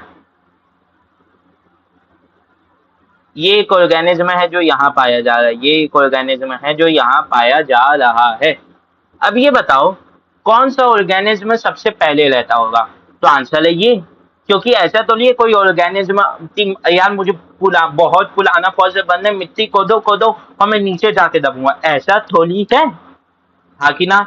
ये यहाँ पे मला इसके ऊपर मिट्टी आके जमते रही तभी तो तभी तो होगा, हाँ कि ना? मतलब ये जो है ये ओल्डेस्ट है और ये सबसे न्यूएस्ट ऑर्गेनिज्म होगा, हाँ कि ना? सबसे न्यू वाला ऑर्गेनिज्म होने के चांसेस किसके ज्यादा हैं? इसके ऑब्वियसली ज्यादा हैं। अब मैं बोल दूं ये येलो वाला यहाँ पे भी पाया जा रहा है, मतलब येलो वाला पूरे तरीके से इस लॉक के एला में एक्सटिंक्ट नहीं हुआ था, वो इधर जब मिट्टी जमी उस समय भी प्रेजेंट था, हाँ कि ना? और अगर मैं बोल दूं ये हरा वाला बस यहीं पाया गया है इसी लेयर में और कहीं नहीं पाया गया, मतलब जितनी पुरानी ये लेयर होगी उतना ही पुराना बस ये होगा, उसके बाद ये एक्सटिंक्ट हो गया होगा मोस्ट ऑफ द केसेस में, हाँ कि ना? Yes sir. तो इस तरीके से जब आप लेयर के बारे में बात करते हैं तो different layer different ages of log जो हैं वो उनकी लेयर के हिसाब से डिसाइड होता है और उसी के आप हिसाब से बता सकते हो कि कौन सा फॉसिल ज्यादा पुराना है कौन सा फॉसिल कम पुराना है, हाँ कि ना? हाँ कि ना? हाँ कि ना? तो जितनी अलग अलग डिफरेंट लेयर है क्या आप उससे उनका जियोग्राफिकल पीरियड नहीं बता सकते, जियोग्राफिकल टाइम स्केल नहीं बता सकते कि वो कब प्रेजेंट होंगे? बेसिकली समझो कि अर्थ में कंडीशन कभी भी कांस्टेंट नहीं रही, धीरे धीरे over the period of time changes आई हैं। तो उन चेंजेस तो अगर मैं ज्योग्राफी में अर्थ की सतह में आने वाले चेंजेस के हिसाब से मार्क कर लूँ, ये जो टाइम स्पेन बीता है इतना समय हो गया है अर्थ को बने हुए, तो अगर इसमें जो चेंजेस आ रहे हैं उनके आधार पे बात दूँ टाइम को, तो यार जी ये समय में इतना चेंज आया तो अगर मैं बात करूंगा इस चेंज की मतलब मैं इतने सालों की बात करूंगा, हाँ कि ना? हाँ कि ना? Yes sir. तो उसी को बोला जाता है ज्योग्राफिकल टाइम स्केल। तो क्या मैं डिफरेंट लेयर ऑफ सॉइल में जमे हुए ऑर्गेनिज्म से उनका different geographical period geographical time scale नहीं पता लगा सकता? यस सर, हाँ कि ना? Yes sir. जैसे मैं मान लेता हूँ कि डायनासोर जो है वो एक्सटिंक्ट हो गए। कैसे एक्सटिंक्ट हो गए पता चला? तो कि वो आज ही नहीं पाए जा रहे और उनके फॉसिल एक लेयर ऑफ सॉइल के बाद पाए ही नहीं जा रहे थे, हाँ कि ना? हाँ कि ना? समझ में आया? समझ में आया? इतनी बात समझ में आई, हाँ कि ना? Yes sir. अब जब हम लोग फॉसिल का स्टडी करते हैं तो हमें ये भी पता चलता है कि कैसे over the period of time कैसे लाइफ फॉर्म है ना अलग अलग बने, भिन्नता आई है लाइफ फॉर्म में, भिन्न भिन्न के लाइफ फॉर्म बने हैं, हाँ कि ना? हाँ कि ना? यस सर, हाँ कि ना?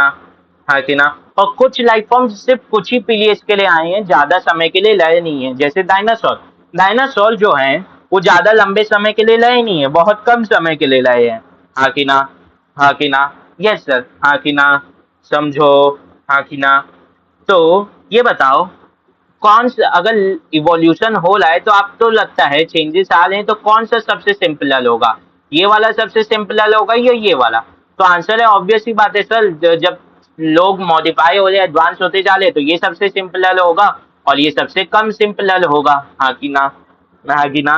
तो जो ओल्डर लॉक्स के फॉसिल है या जो डीपल स्टेलेटा, सॉइल की लेयर को बोलते हैं स्टेलेटा, तो जो डीपल स्टेलेटा के लॉक्स हैं उनके जो फॉसिल्स लेंगे वो क्या लेंगे? जनरली ओल्ड लेंगे, जनरली सिंपलर लेंगे। हाँ कि ना? और जो जितना पास वाली लेयर, ऊपर वाली लेयर का रहेगा वो उतना ज्यादा इवॉल्व हुआ रहेगा, उसमें उतनी ज्यादा चेंजेस आए हुए लेंगे, तो वो उतना ज्यादा कॉम्प्लेक्स होगा, वो उतना ज्यादा कॉम्प्लेक्स होगा। हाँ कि ना? हाँ कि ना? समझ में आया? समझ में आया? Yes sir. तो क्या मैं इससे एक वो फैमिली ट्री नहीं बना सकता थी यार? ये ऑर्गेनिज्म है इस तरीके से इवॉल्व हुआ है, ये ऑर्गेनिज्म इस तरीके से इवॉल्व है क्योंकि मुझे उसके पूर्वज के फॉसिल मिल गए। तो आंसर है यस, आंसर है यस। मतलब मैं उसकी क्या बना सकता हूँ? पेडिग्री बना सकता हूँ। मैं उसकी क्या बना सकता हूँ? पेडिग्री बना सकता हूँ। जैसे मॉलिक्यूलर यानी प्रिंसिपल ऑफ इनहेरिटेंस में आपने पढ़ा होगा कि पेडिग्री एनालिसिस होता है। तो पेडिग्री एनालिसिस में भी क्या करते हैं, हम लोग डिसीज का एक चार्ट बनाते हैं किसी फैमिली में। तो हम लोग देखते हैं कि उस फैमिली में पुराने लोगों में कितने में डिजीज थी, तो फैमिली में जनरेशन वाइज हम लोग बनाते हैं। तो वैसे ही आप इवोल्यूशन की एक चार्ट बना ले हैं जनरेशन वाइज, और उसी को आप बोल दे रहे हैं कि evolutionary pedigree of that organism. हाँ कि ना? Yes sir. अब हम लोग तो देखना है कि फॉसिल का टाइम कैसे डिसाइड करते हैं कि फॉसिल कितना पुराना है। ये एक एक्स्ट्रा टॉपिक है पर समझना जरूरी है कि कैसे पता लगाते हैं। हाँ कि ना? यस सर, जो कल करेंगे आप।